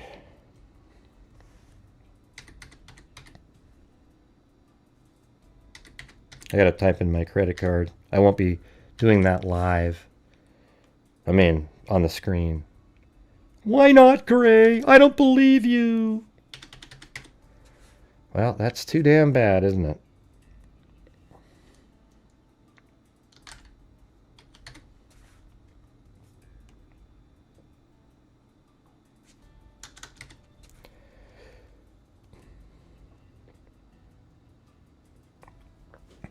I think that's right. Just double checking. All right, there we go. What's going on? All right, so here we go. There it is on the screen. Right there. Turning Point USA. Once. There it is. 500. Turning Point USA. Your transaction is, well, I guess it's pending there, but a Turning Point USA appears on your billing statement. All right, you guys. Boom. Don't forget to type boom in the chat. There we go. See if the email came in yet. And there's that. So here's the, right there, just came in. September 16th, you paid $500 US to Turning Point USA. All right, there we go. So thank you guys. Oh, it's so cool. It's so amazing that we're able to do what we've been doing. All right. So what we're going to do now, really quick, is go over to this window, which looks crazy. But right here is where we store this. So now we can switch this up to, this is all time. Let's see, we're going to go to $262,000. So this is since January of 2020, way back when the pandemic was in effect. And then right here, we're going to change this year now to 3351. It looks like 33,051, like that. Cool, man. You guys are awesome. All right, so Gray, you're a legend. I don't know if you remember me, but I am from Israel and went to your show. I do remember that. After the terror, July 10th, or 7/10, was it? I thought it was 10/7. Oh, I guess you maybe do it backwards. Thank you for your support. I wish we had millions of people like you. Charlie was a legend and will be missed. Well, there you go. Thank you. Yeah, and, you know, that was such a horrific event. Man, unbelievable. Some of the things that Hamas was doing, unbelievable. I just use common sense, logic, and reason. Hey, thanks Tina G and Kyle Sellers. I guess we'll have to wait till the trial to see more pictures of the rifle and video of him. I don't know. You know what? Don't you feel like some stuff will be released like that? Video surveillance or something.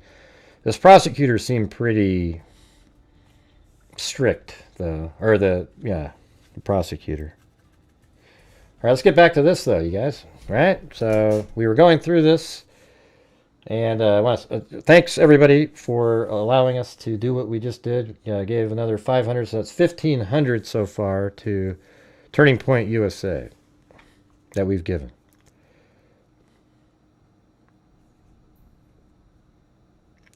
Charlie was a great supporter. They are naming a square in the city of Naphtali, I read. Wow, that's so cool. But if you listen to Candace Owens, she'll tell you it's a big conspiracy. You know, and, you know, she can't stand that there's a chance that Charlie Kirk actually was a friend of Israel because she hates Israel. Candace Owens does. She's there, you know, there's something wrong with her, man. So she's looking for like a conspiratorial out.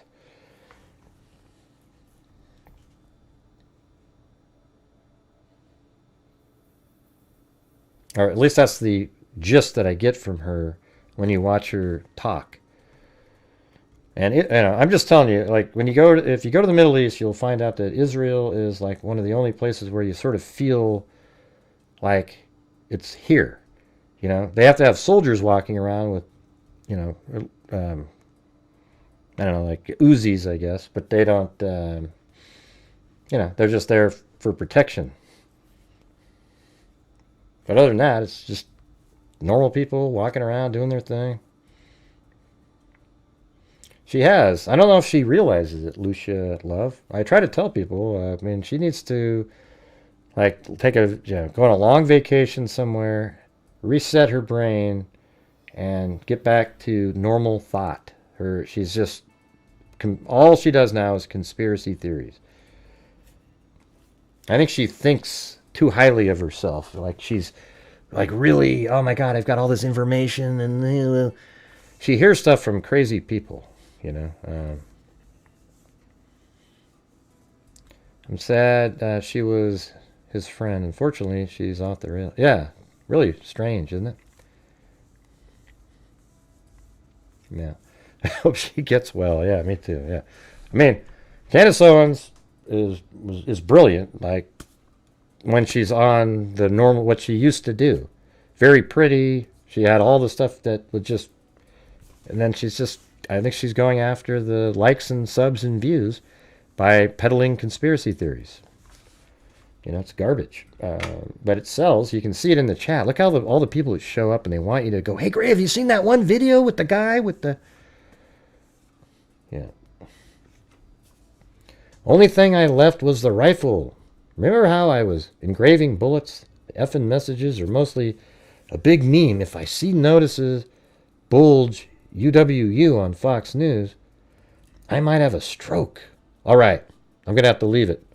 That's really effing sucks. Wow. So that's even before he left. Judging from today, so this must be the next day, I'd say Grandpa's gun does just fine. Meaning, like, wow, look how good it, I mean, it's almost like he's bragging that it worked, you know. I think that was a $2,000 scope. Then Robinson said, delete this exchange, okay? My dad wants photos of the rifle. He says Grandpa wants... So this must be the next day when the images came out. The parents saw him. So you can see the timing here. The parents saw him, and that's when they messaged him saying, hey, well, I want a picture of that. So this is the next day when he's home. He says Grandpa wants to know who has what. The feds released a photo of the rifle, and it's very unique. He's calling me... So I guess that was a picture of the rifle that's out there. The one in the box. So that must really be it. And it's very unique. He's calling me right now, not answering. And then Robinson again said, since Trump got into office, my dad has been pretty die-hard MAGA. Robinson then said, I'm going to turn myself in willingly. One of the neighbors here is a deputy for the sheriff. I mean, it's kind of weird. I wonder if his parents were in danger. Like, I wonder if the roommate had said, well, hey, why don't you do something with your parents? Man, I bet you would have turned on that in a dime. I'm going to turn myself in willingly. One of my neighbors here is a deputy for the sheriff. You are all I worry about, love. God, you know what? I just want to cry. It's so romantic. Just ask CNN. They'll tell you. Robinson, don't talk to the media, please. Don't take any interviews or make any comments. If any police ask you questions, ask for a lawyer and stay silent. Oh yeah, I don't think I ever fully finished. So earlier when you said, why right now, because of what happened to Charlie Kirk, I'm just going to say what I think whenever I feel like saying it. If I'm doing a lot of times true crime doesn't have a political crossover, but they do sometimes. And those are the times where I was nervous, like scared to say something. I've said this on multiple shows recently, but I'm just, for anybody watching, I was always scared or it got to the point where I was reluctant. Like I would say I'd get punished for it, by people watching and people like in the comments section. They go absolutely nuts. And over time, they sort of wore me down to the point where I was just kind of like, oh man, and every once in a while I bring something up and then boom, hell hath no fury, again, like it's just incredible. And so this has just made me go, you know what? I feel sort of ashamed that I actually caved in a little bit like that. And, so in honor of Charlie Kirk, I'm just going to say what I think. I have my own thoughts. I'm not like a person where I'm just sort of have to toe this line. I have my own thoughts, and, they might not be exactly like yours, but I'm definitely not a conspiracy theorist. I use common sense and logic when I think about stuff. I've been saying that there shouldn't be men competing in women's sports for like 7 years now, way before it became something that now is a big deal. And, I've been saying it the whole time. In fact, I said it right after Caitlyn Jenner won her award. She said that people should be able to compete in the sport they identify, with the gender that they identify with. I said that's insane. And then right after that, it started picking up momentum. And now Caitlyn Jenner's against that. But at the time, that comment was what started that whole craze. And so I've been saying it for a long time. And if people that have been watching my channel they've seen that.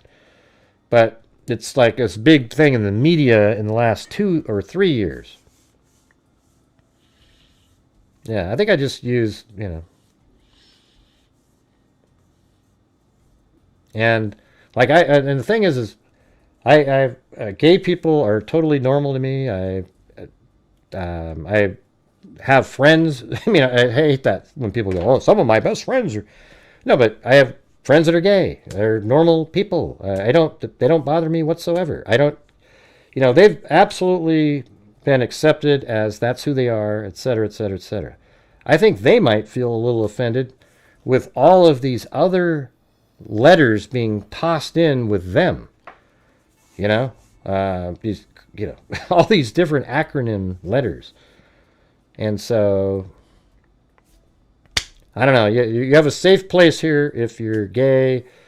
There's no issues here. Nobody cares at all. You're just a regular person like everybody else. All right? All right. Yeah, right. The cancel crap.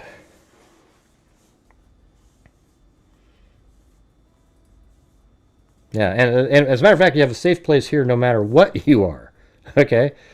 It just doesn't matter, just be a good person, and don't have your beliefs affect everybody else. Just be a good person. I bet you sound healthier and calmer since we've moved on to the... I don't even want to mention... I don't know what you were talking about. Since we've moved on to this case and away from Nutburgers. Yeah. I'll be getting back to Koberger when I get some documents. I've ordered a whole bunch of different videos and things, and hopefully I'll get those. I did get the Officer Nunez's body camera today that doesn't have law and crime plastered all over it.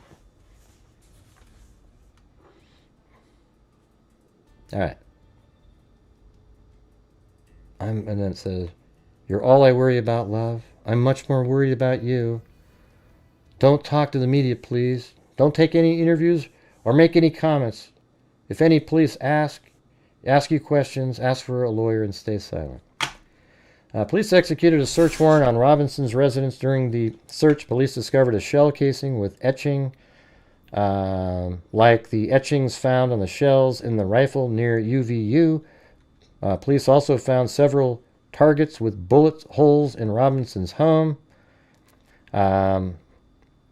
Aggravated murder pertains to Robinson's shooting and killing of Charlie KIrk. Okay, these are all these. Is this all that's going on? Okay, I think that's it. The search of Robinson's residence. That's all there was just that. I mean, they should have put something here, another bullet point or something. I thought the other probable cause was better, actually. This one here. This one gets really into, you know exactly what's happening. Yeah, I mean, look at, let's just do this part. At approximately 12:15 hours, the suspect was observed walking up a stairs that lead to the common area adjacent to the Losi Center building. The suspect walked to a short concrete wall that separates the common area from the rooftop of the Losi building. At 12:17 hours, the suspect climbed over that short wall and appeared to crouch down on the north side of the wall. And that's why I think that is... So if we do the north-south orientation by hitting the R key in Google Earth, you go down here, this is a fence. This is a wall here. So doesn't it make sense? Crouch down on the north side of the wall. That's north, right? And then look, you're hidden back here. And that's probably why he couldn't be seen.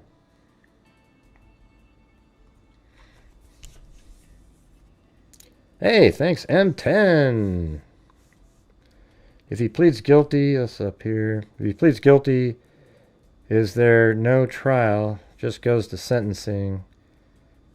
Right. I mean, if he pleads guilty, he might still get the death penalty. Although most people don't plead guilty unless there's some sort of a deal. That's why the death penalty is so valuable to be able to put on there, because you can use it as a bargaining chip. Are we looking at 10 to 15 years of appeals? Yeah, I mean, he'll appeal. If he gets the death penalty, it'll be appeal, over and over and over again. But anyway, so, at 12:17, the suspect climbed over the short wall and appeared to crouch down. At approximately 12:22, just 5 minutes later, so he was in that area for 5 minutes. That's where he assembled the rifle. The suspect stood up and started running across the rooftop to the Losi Center building. The notable limp from previous surveillance was absent. Now, the suspect ran to the west side of the rooftop and appeared to scoot along the rooftop area as he got closer to the edge of the rooftop. So the fact that he wasn't limping anymore means that he took the rifle out of his pants, constructed it, whatever he did with it, and then ran across. And then approximately 12:22 hours, so he got there really quickly. He's in the same minute. He laid down in a position consistent with a prone shooting position near the edge of the rooftop and appeared to be facing west in the direction of the courtyard. At 12:23, Charlie Kirk was shot. Approximately 12:23 hours, surveillance shows that suspect stood up suddenly from the edge of the rooftop and sprinted north on the rooftop of the Losi Center building. Suspect ran to the northeast corner of the Losi Center building and approached the edge of the rooftop. The suspect placed a dark-colored item on the rooftop and proceeded to lower himself off the rooftop. The suspect dropped off the rooftop onto the grass below. We've all seen this. The suspect ran north near the parking lot to the east of Losi Center. At approximately 12:24 hours, the suspect ran north across the Campus Drive Road. The suspect appeared to be carrying an item whose identity is not clear from the surveillance. Although, circumstantially, it's a home run that it's the rifle, you see? Because he's got a black towel and he's wrapping this long object. And then in the woods where he ran to, they found the black towel wrapped around the long object. And he actually admits to it in his text messages that he left it in that exact wooded area. So it's just 100%. So if there's people out there that are still questioning that, you have to go get your head examined. There's something wrong with you. All right? That's not cool, Gray. Just because they have a different opinion. Well, look at 1 + 1 is 2, right? Now, if you sit here and argue with me that 1 + 1 is 3, you have to get your head examined, right?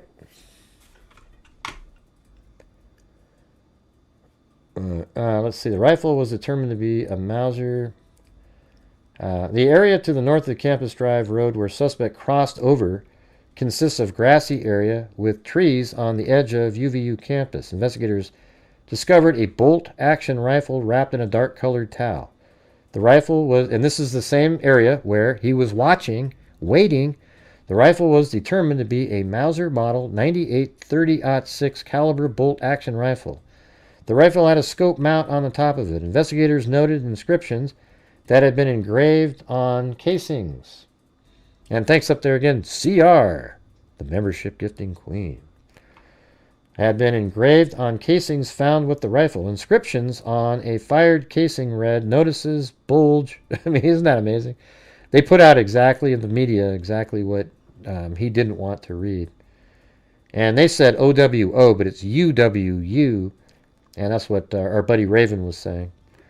Inscriptions on the 3 unfired casings read, "Hey, fascists, catch!" And we already know what all those said.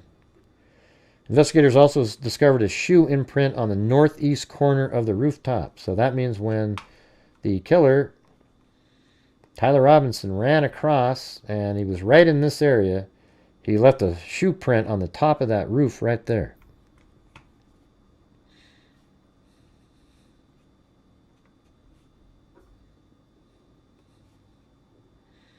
Anyways, that's pretty much what that has in it. So, man, it's like, I wish there was more surveillance is really kind of... Oh, sorry, I didn't get that off the screen there. But at least I have it low now, so... It's this one. Yeah, read that. Hey, thanks, Mushy Mystic. Gray needs and reads them with experience, reason, and rationale. Second to none. Hey, thanks. Yeah, when I go over the probable cause documents, to me, it's like the blueprint. It's just right there. You see these documents, and then you see how does it match up with the information that we have seen. You know, some of the videos that people took, those are real videos that people took. The surveillance shot. You know what I'm gonna try to do though. I'm gonna do it off to the side here. But I'm gonna go to Twitter and let's sort of figure out the timing of those last questions just by listening to the audio here. Let's see. Twitter.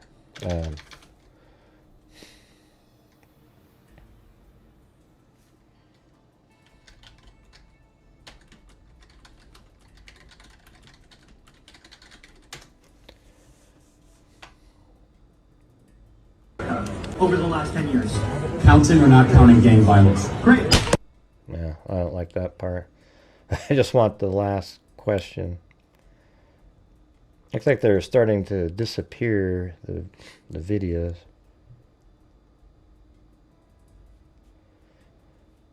I just want to know. Oh wait, is that in that long clip that we had from yesterday? That was that. Could you still hear it? Let's see.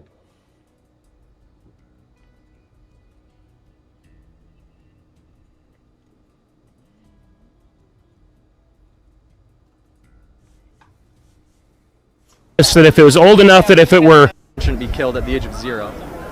Well, thanks guys. Appreciate you guys coming out here. We appreciate you. Love you. Are you gonna go down and see get closer? Or are they like restricting you guys up here or what? Nah, it's too crowded. It's just there's just so much. Before we had a flag and we had it so it was positioned above the tent so it would be in the camera and made us move. What was that? Oh my God! He just got shot! Holy shit! Holy shit! Yeah, you know that's so loud. Yeah, that'd been creepy. Yeah, it's weird. Now it's hard to find the last question on Twitter. I want to know what the timing was. We've seen it a million times.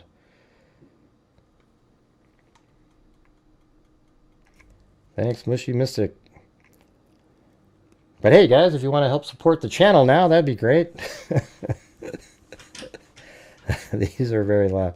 Yeah, well, that was a 30-06. Hell of a lot louder. We're still at negative for the show because the YouTube takes their cut. Let me see. I got to go up here.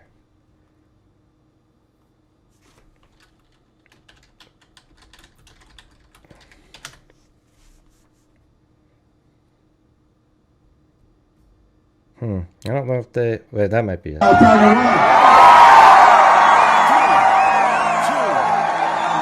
We're going to be here for a couple hours. Get comfortable.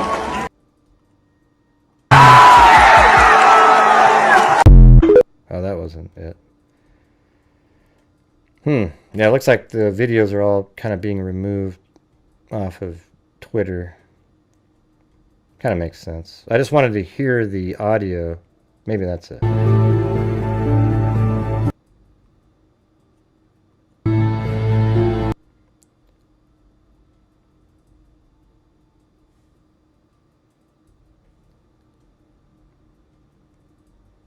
They're showing that old guy. I'm just scrolling through the videos. I don't know, for some reason I can't find one. Let's see. All right, we're going to get started, everybody. You know how it works. Question and answer. Also, thank you to Lane from Y-Refi. That was great. Really appreciate it. And we're going to be here for a couple hours. Oh, yeah, that's interesting. So even there's people that always talked about the black item on his shirt. Here, look. It's right there. I mean, obviously that's a microphone. He's just sitting there and there's a black, see it's right there? Just sitting there. It's right there. So it was never part of anything, people were saying. I didn't go back and look for that, but there it is.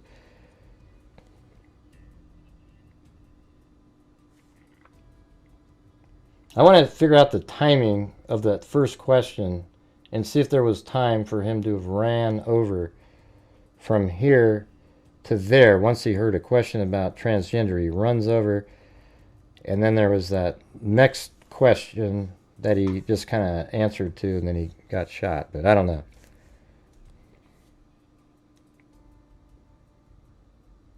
Let's see.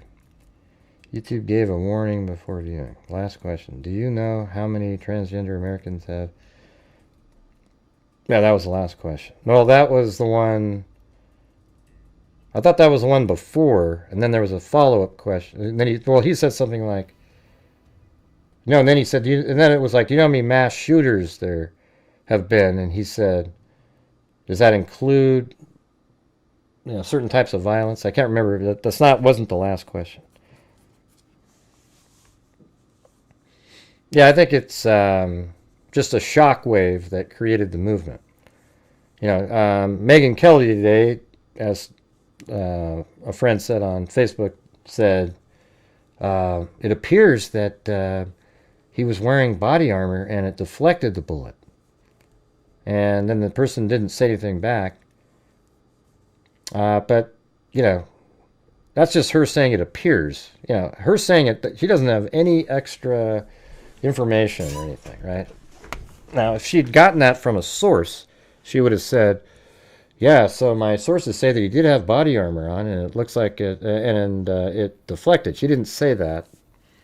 So I don't think he was wearing a vest of any kind.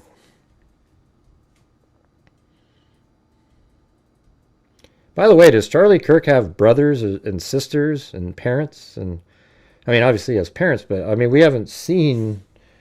We hear about the wife and the kids and all of his friends and everything. Maybe they're trying to keep them out of the news, so something, maybe they don't want something to happen to them. He has a sister.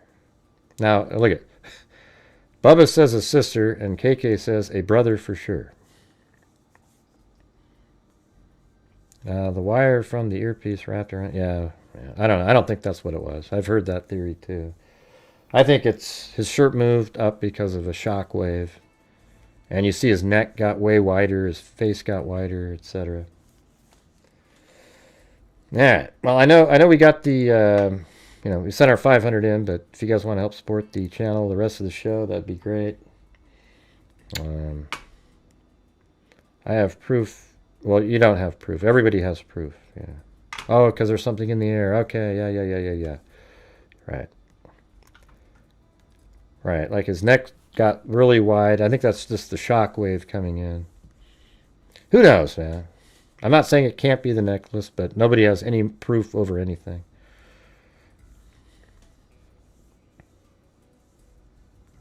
Dad, sister, and Charlie. Okay.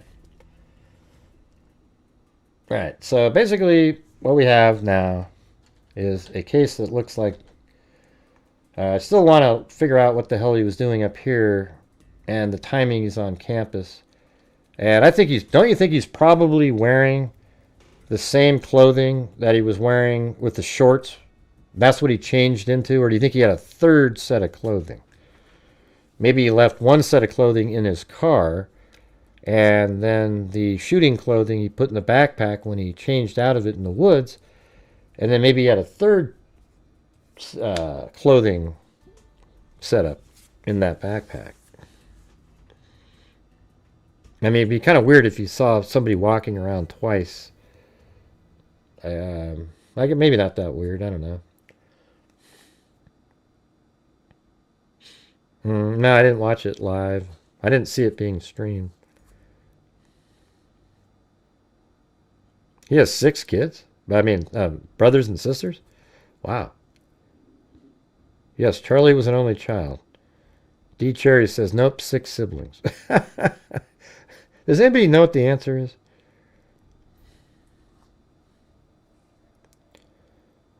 Hey, thanks, Sazef.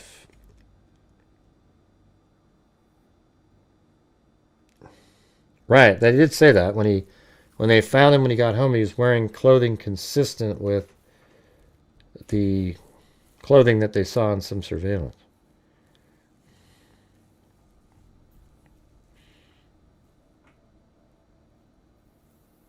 I hope you're not sending me a video, Brody. Yeah. Not an only child. Look it up. Yeah, I guess I could just type in, does Charlie Kirk have any siblings?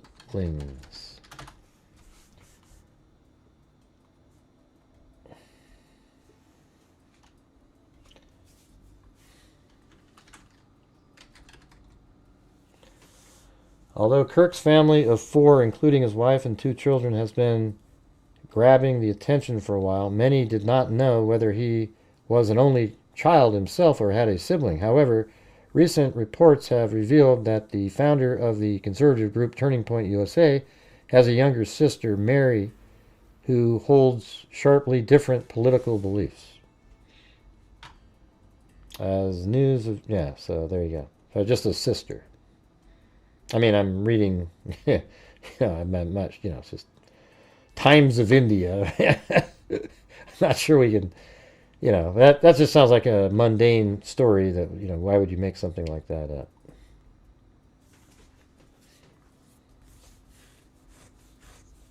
And thanks, Lisa Valenzuela, for the coffee. And also thanks to John on Venmo. Very generous of you. And Melvin on Venmo. Thank you, guys. Appreciate it. Thanks for the cat eye Venmo from John.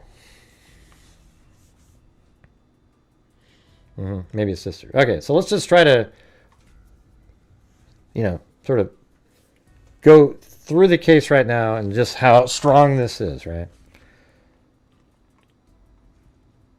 And let's see, do I go over to this one? Yeah, I guess that's something we have to look at later. I need to theorize, but it's hard to do. We don't know what time that video is, and we don't know what time this video is right here. The one right before it, that one. We don't know what time that is. Oh, no, we know what this one is. This is 9:57. But we don't know if that's him right after that. It almost makes sense that, he's right here on that. So could he have walked like this and then around and then like that to be seen on this camera? And of course he would be on this camera too. We don't have that video, so he would have walked past there. But really what we have here, just looking at this model, is at 11:48. He's walking by right here, 11:49-ish, right through there. He turns right here on the grass. He's wearing the jeans, the black shirt, the hat, the glasses, and he's limping because he's got a gun in his right pants. He turns right here. If you go down the street view, there's trees in here, but they've cut those down. He walked across this little bridge here. How do you know, Gray? Well, I'm just assuming because he's limping. He'd probably want to get over that right there. And then he goes into this parking lot.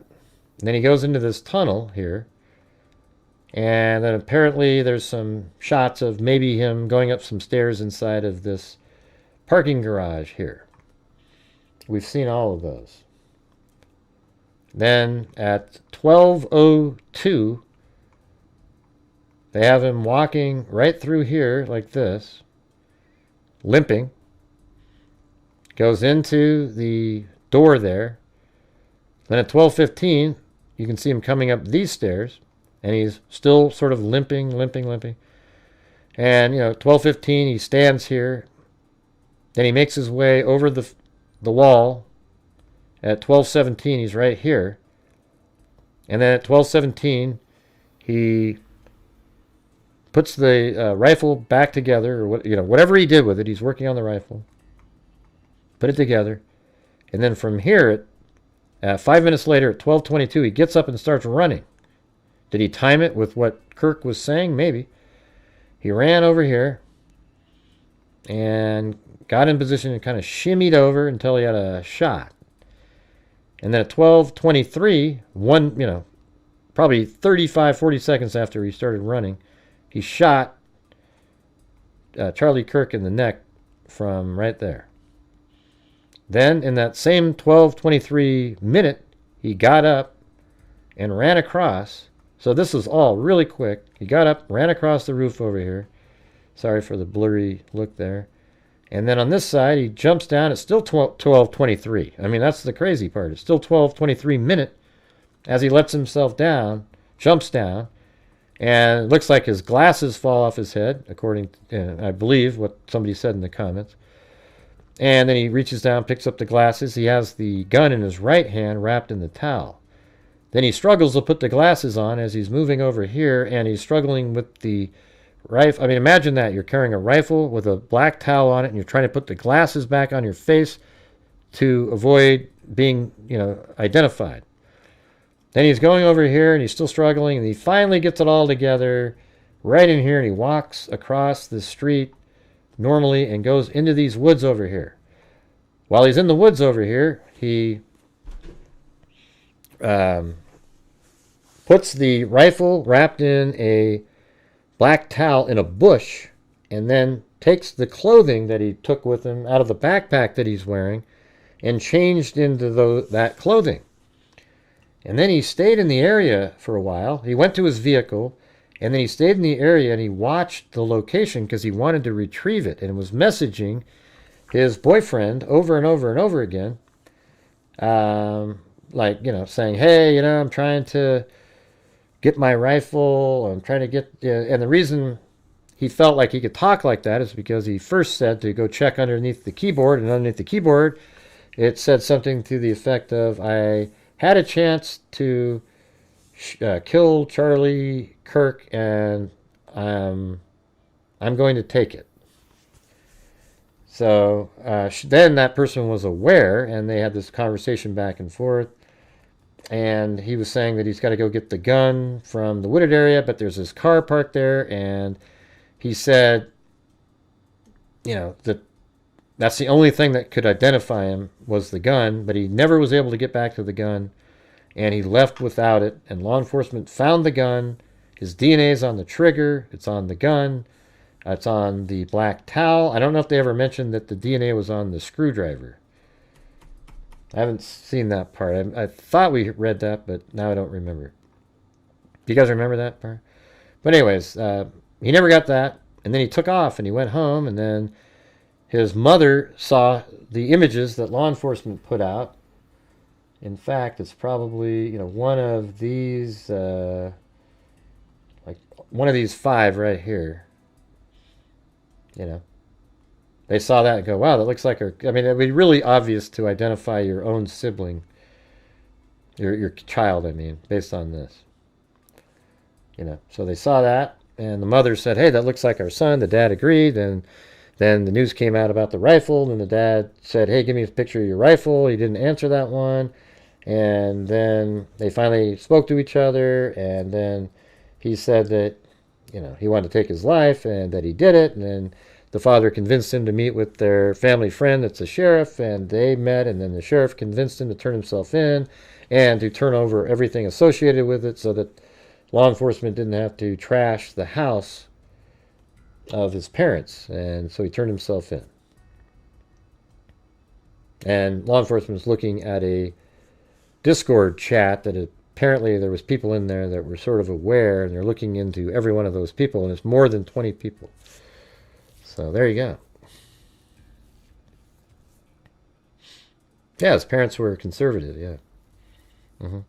He wasn't, though. Just like Charlie Kirk's sister isn't.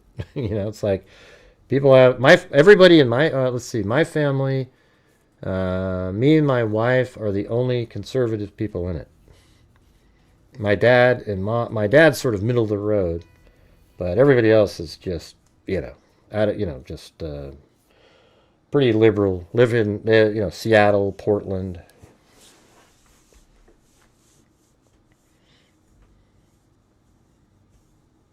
Now there's a photograph of the note, though.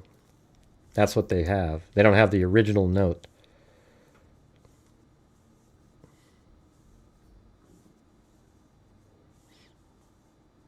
Why? At this point, I see why they haven't charged the roommate. There's nothing to indicate that they were aware that he was doing this.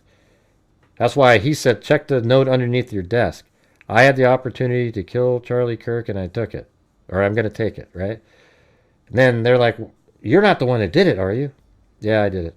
Why? That's what it sounds like. Yeah, nobody was shot from the rear. Yeah, we don't do conspiracy shit in here, you guys. So, you can say what you want to say. You're just wrong. I feel bad for the truth. Looks like he was shot from the rear. No, it doesn't. It doesn't even look like that. Paper. It doesn't even look like that at all. Your brain just doesn't work correctly. He was shot in the neck, and then because of the jugular vein, blood came out of that hole there. It's not like the bullet was swirling around for a minute. You know, you guys you're crazy. No, you're not just guessing. You're incorrect, paper airplane. Okay, so go sell your crap somewhere else. This one is all coming together, and it's just reality. At least that's what I've been paid to tell you. Okay, so did you hear what Gray said? He said he was paid to tell us something. What is he saying? What is the truth? Oh no. You guys are nuts.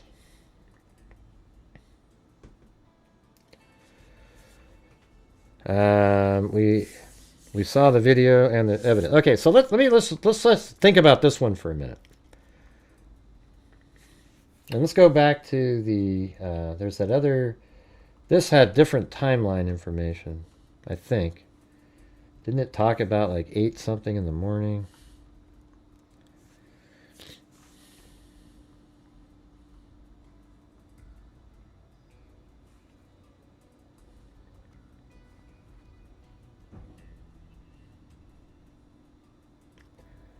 On surveillance camera, the suspect appears to be a white male with dark colored hair wearing a dark colored hat. Yeah.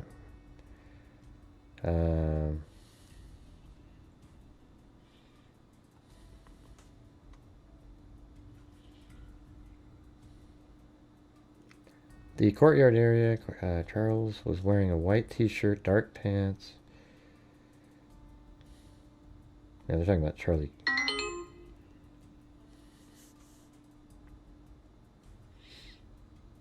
Might be in this one then.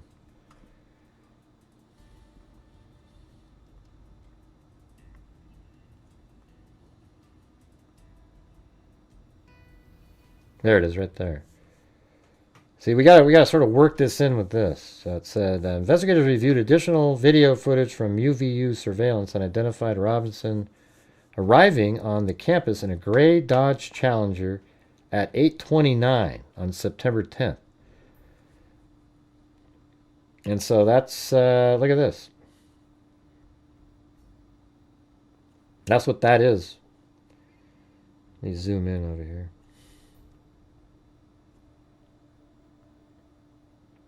See that vehicle? That's his car right there. Driving by, and this is 8:23 though. And where that is right over here. You know, so where he was, the tunnel is way over there, the campus is there. So that vehicle is driving by right here. Now, where did it go for 5 minutes? Did it drive like this and then kind of come into the campus area? You know, maybe make it to over here and sort of drive around? Don't know. Don't know at all. But in that writing, it said, in which he is observed on video in a plain maroon t-shirt, light-colored shorts, and a black hat with a white logo, and light-colored shoes. When encountered in person by investigators in Washington County on September 12th, early morning hours, Robinson was observed in consistent clothing with the surveillance images. So he was still wearing that because that's what he changed back into. All right? Is this paper airplane idiot still going on and on? Come on. Slow down, all right? That's not nice, Gray. Yeah, unfortunately, you're watching bad information paper airplane. Okay, I'm sorry for your ignorance. Yeah, we know they caught the guy already. Warhorse, who are you? Where do these people come from?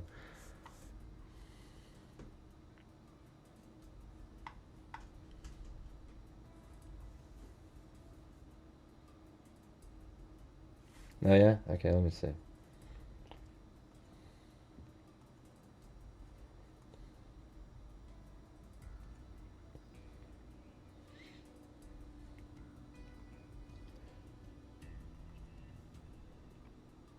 Bruce sent a video, so I'm gonna I'll download it and play it. Then we got to get back to this.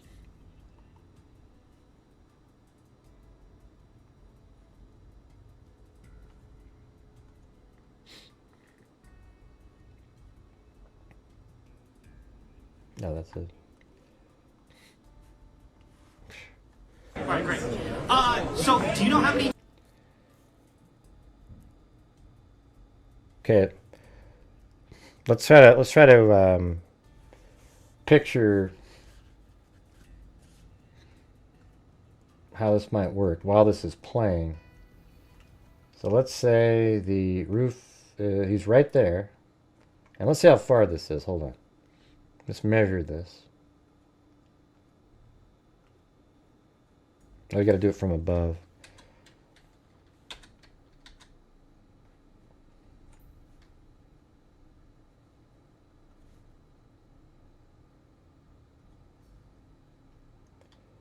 That's only, it's like 69 yards.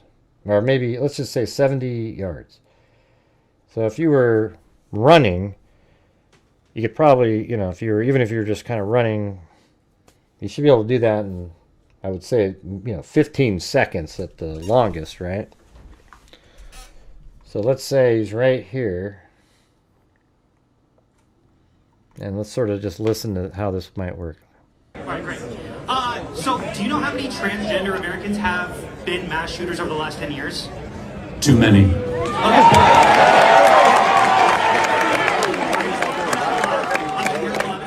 5. Okay, now 5 is a lot, right? I'm gonna give you some credit. Do you know how many mass shooters there have been in America over the last 10 years? Counting or not counting gang violence? Great. Man, I mean, you could see that could almost work, right? You know, it'd be pretty quick, but, you know, I mean, 15 seconds. And that's why he leaves it, you know, let's say it's near 12:22, the end of it, then 12:23, he shoots, and he's still at 12:23 when he's over here. And he ran, that's a much further distance from here to there, and he's still in the 12:23 time.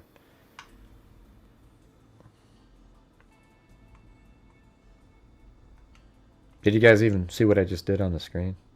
See, people just come in here to, you know, see themselves type.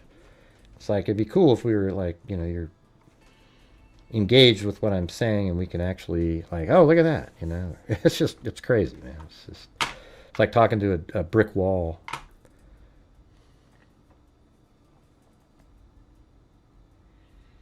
All right, so let me go back to what I was doing. Thanks for sending that. All right, so it was 8:23 when the car drove by right there, and then 8:29 the car's on campus. And hold on a second. Gotta time out this idiot over here. Yeah, if you want to mock somebody, go do it somewhere else. Thank you.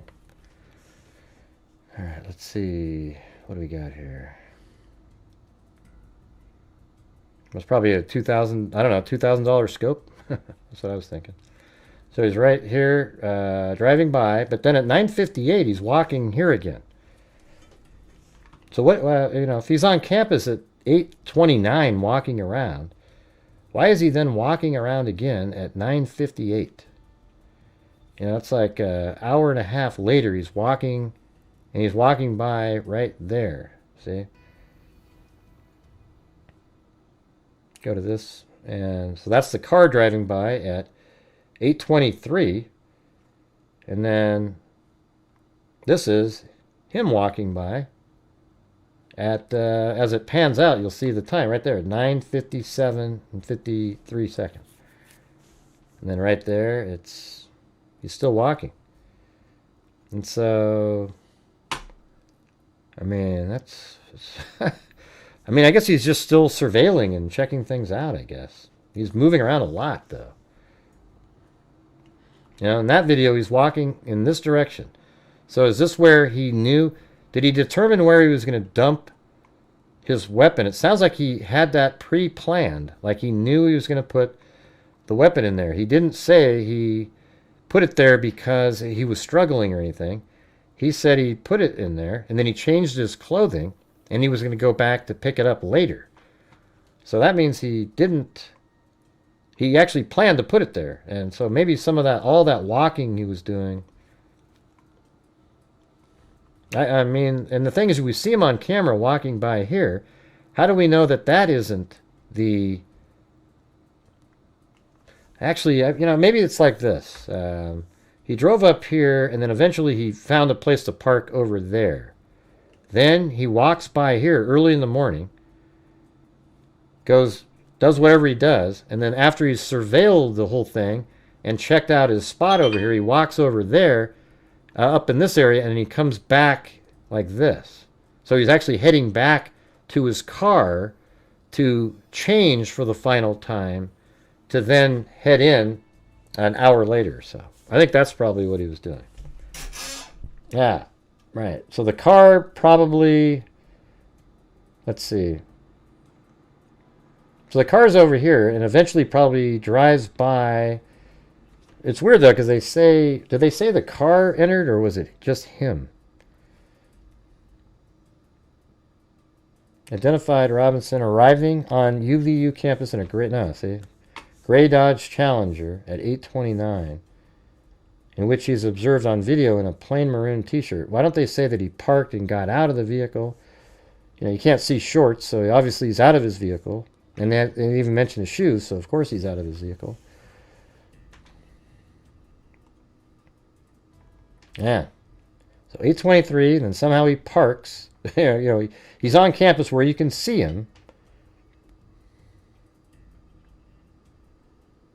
Okay, how about this? 8:23, he drives up like this, comes around, they see his car drive by, he drives down this street, parks, and then they see him, because of circumstances and the surveillance, walking this direction, and they see him maybe on another camera that shows him wearing that clothing.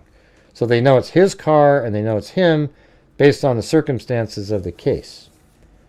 And so they didn't see like, oh, here's the car, he gets out of the car.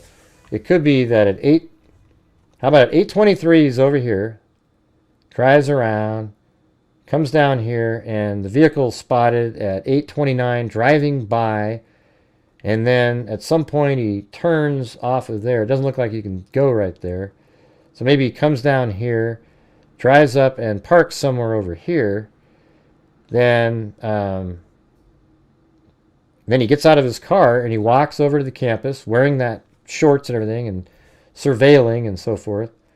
And then he's on campus, he's walking around, he goes up to this spot, checks out this area, and then he just kind of keeps on walking by and then cuts across somewhere, and then you see him walking here, coming down, and now he's making his way back to his vehicle, and then he changes into the final clothing in his vehicle, and then you see him walk this direction, then he goes in.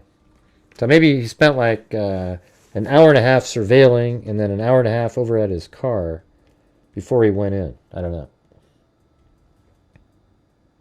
All right. Anyways. All right, guys. I think that's going to do it for me tonight. Whenever we get this thing where we're just totally stagnant, that's when the show's over. All right. So thank you guys for all your support tonight. We were able to give Turning Point USA another $500. We're at $1,500 that we've given them. Let's see. Right, I don't think the scope is what he did. Actually, I thought he added the scope before, but I don't think that's what he was doing. I watched these other videos out there. I think he kept the scope on the muzzle end, whatever, right? And then he just took the screws out and separated the stock from it, and it makes two 30-inch long items because one of them slides in the other one, but it's shorter. So he put one down the back of his pants and then one somewhere else, and he was able to just screw it back together in that 5-minute period, and boom. I did think it was the scope before, but now that I see these other ones, that way he could keep the sight, perfect. It probably went to a range, sighted it in, and that way he had it. Anyways, thanks to Alley Cake, Hawk Fan, Callie, Wild Bill Wassman, DRP4, Kristen Joy, C Puppy, Derek Sherman, Tater, Silva. She said, the situation isn't funny, but your marks tonight are making me laugh. Yeah, I try to make people laugh sometimes at stuff just to have something. I have a dry sense of humor. Marilyn, Steph S, Michelle H, Wendy Woobles, Affidavit, new member. Then we have Silva, new member. Then Mom 1 Interrupted, Callie, Affidavit. And we have Rebecca Medley, Marilyn, Sooner for Life, Support with Steffa. Then Chicken Wing, William Colson, Diane LS, Tracy Antok, CR gifted a membership. Then Ben, he wants me to say his last name, Ben Dover, okay? All right, CR gifted one. No, that was, and then, no, that was Ben Dover, then CR did a super chat, and then NCJD new member. Welcome to all the new members out there. Martib 411, Callie, Sooner for Life, Christopher Marshburn, Crystal. Christopher came up with Probinsons. Crystal, and then we have Bend Over again became a new member. Then the Cat, then the Bead, Gordon. Thanks for the breakdown on this stuff. Tired of the conspiracy theories. People are losing their minds, just like Yuri Bezmenov said would happen. Then Sazef, hi freaks, and thank you, Gray, for all your work. Dan said the text from Tyler Robinson to the roommate seems to indicate that he didn't leave the area right away. Yeah, right. DJ, welcome to Megazoid. Very cool. And Brown Eyed Girl, da-da-da-da. Gifted 5. Then Don Lebrecht, Sazef, Rightly. Then CR gifted 5. The membership gifting queen, M. Morgan. And then that was CR. And then M. Morgan did a super chat. Then Patty Jensen. And Chris Lee. DJ gifted 5. Derek Sherman. Affidavit. Dark Heart. And he said, hey, Gray. Or Derek Sherman said, hey, Gray, here's helping with the turning point. We did that. Then Affidavit said, let's get her done for Charlie. I don't often get a chance to donate. Well, very cool. Then Dark Heart. Then Hot Pocket. On one of the shitlibs news outlets today, the on-screen reporter was talking about how wonderful the couple treats each other in those text messages. Oh, they call each other love. And he's just so wonderful. And Sooner for Life said to Charlie for making a real difference. Cara B, Righty, Daniel did looks like a cat eye in a different kind of denomination. Then we have Friedel, Callie, Ryan, Paul Ayers, Daniel, Tina G, Kyle Sellers, Bubba, Callie. Kyle said, I guess we'll have to wait until the trial to see more pictures. I think we'll see some stuff. Callie said, these messages feel like an unnatural way to talk to the lover that you spend all your time with. Yeah, it does sort of feel contrived. Even Cutting, new member. Mackin Windu. If he pleads guilty, is there no trial? Yeah, there's no trial if he pleads guilty. Just goes to sentencing, yeah. If he gets capital punishment, are we looking at 10 to 15? Yes. Years and years of appeals. And then M10, gifted 5 again. Then Mushy Mystic and Sazef right there. All right, guys. Well, thank you very much for being here tonight. And, we'll just, hopefully we'll get some more surveillance. I want to just put all the pieces together in surveillance, so we'll see what happens. Who knows, right? But apparently, this is what we have so far. Maybe there'll be leaked information that comes out. We can put more pieces together. We'll see what tomorrow brings. All right. Yeah, we donated $500 to the Turning Point USA. I think we kind of basically got to a break-even point because I'd have to bring in $700 to break even because of the YouTube takes 30%. So that's how they do it. It's crazy. Anyways, thanks everybody. We'll see you guys tomorrow. So, I mean, what do you guys think? Do you guys like the way I cover these cases? I know it's not, it's not as like zip bang wow because it's not conspiracy theory stuff, but I think you can just see it. When you put it together, it's like, oh, geez, okay, wow. The part that I'm most shocked about is how quickly he went from hiding in that little cove to shooting and getting off the roof. I mean, it's like a minute. He wasn't like planted there for a while and watching. He like got the hell out of there. Yeah, it's pretty open and shut with the reality is. That's why conspiracy theory people always have more content, because they can just invent something new the next day.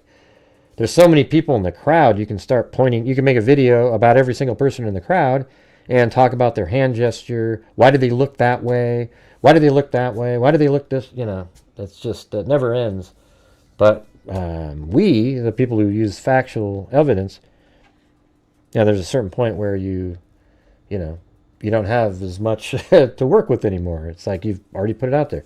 But I think I'm going to make a video that just kind of goes over sort of succinctly what we just, what we know now and everything that was said. And it's just sort of like the case, right? I don't think the partner will be charged. He's been very cooperative, and it sounds like he didn't know until he looked at the note underneath the keyboard. Did you hear the dialogue, Zozo? Between them? Were you here for that? If you're not, I'll read this part again. But if you're taking off, I won't do it. It's a short portion here. Okay, you read it. Okay. All right. Yeah. So I don't know how he could be charged. I mean, this indicates that they had no idea that he was going to do that. They probably both didn't like Charlie Kirk, but doesn't sound like she knew based on that. I understand now why they say that. I thought she knew prior, or he knew prior, whatever the terminology is, prior, and he did. It was just that he read the note underneath the keyboard. And then it seemed like, you're not the shooter, are you? That kind of stuff. So, anyways, that's it, you guys. Thanks for being here tonight. We'll see you tomorrow. And, wait, hold on. Thank you to, there's people over here. We had Christy on Cash App. And then we had John D on Venmo, and Melvin on Venmo. And then we had Lisa Valenzuela, Coffee. And then we also had Stephanie and Esther on PayPal. So thank you guys. Really appreciate it. We'll see you guys tomorrow. And, hopefully, if there's more information that comes out, we'll be able to put more pieces of the puzzle together. But I'll probably add Turning Point on as a charity that we give to from time to time throughout the year. I think that'd be pretty cool. All right. Well, thanks, everybody. We'll see you tomorrow. And as I always say, until next time, be safe out there. Yeah, I've been doing this true crime thing for quite a while now. And during this whole time, I have not seen one person that is a crime dissector, plug rejector. I'm a certified human lie detector. Gonna get ya on a stretcher if you try and play me like an old projector. Crime sector is my nectar. Professor Gray is gonna give another lecture. Crime collector, freak connector, and I'm always gonna be a protector. Interceptor, and I'm needle and a speckle with a vector on his pector. With all respect, y'all, just remember I've a temple fucking checked ya. I have no agenda. I'm no pretender. And I'll serve it to you straight without the blender. And in the end, I'm gonna send you on a mission to reveal the offender. Yeah, so I'll just get right back to work. All right, everybody? Talk to you. What the hell was that, Mary Lou? I was just doing my crescendo, as I always tell you. I hate your crescendo, Mary Lou. It's absolutely terrible. That's not very nice, Gray. You're always so mean.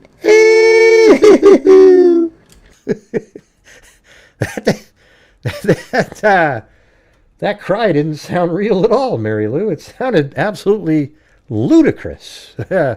You know, it was just, you almost sounded like when I was doing, you know, I can't believe you had Gray on your show, Vinny.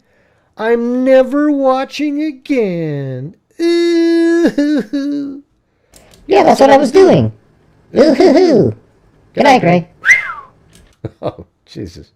Okay, Mary Lou. All right, see you guys. Wow.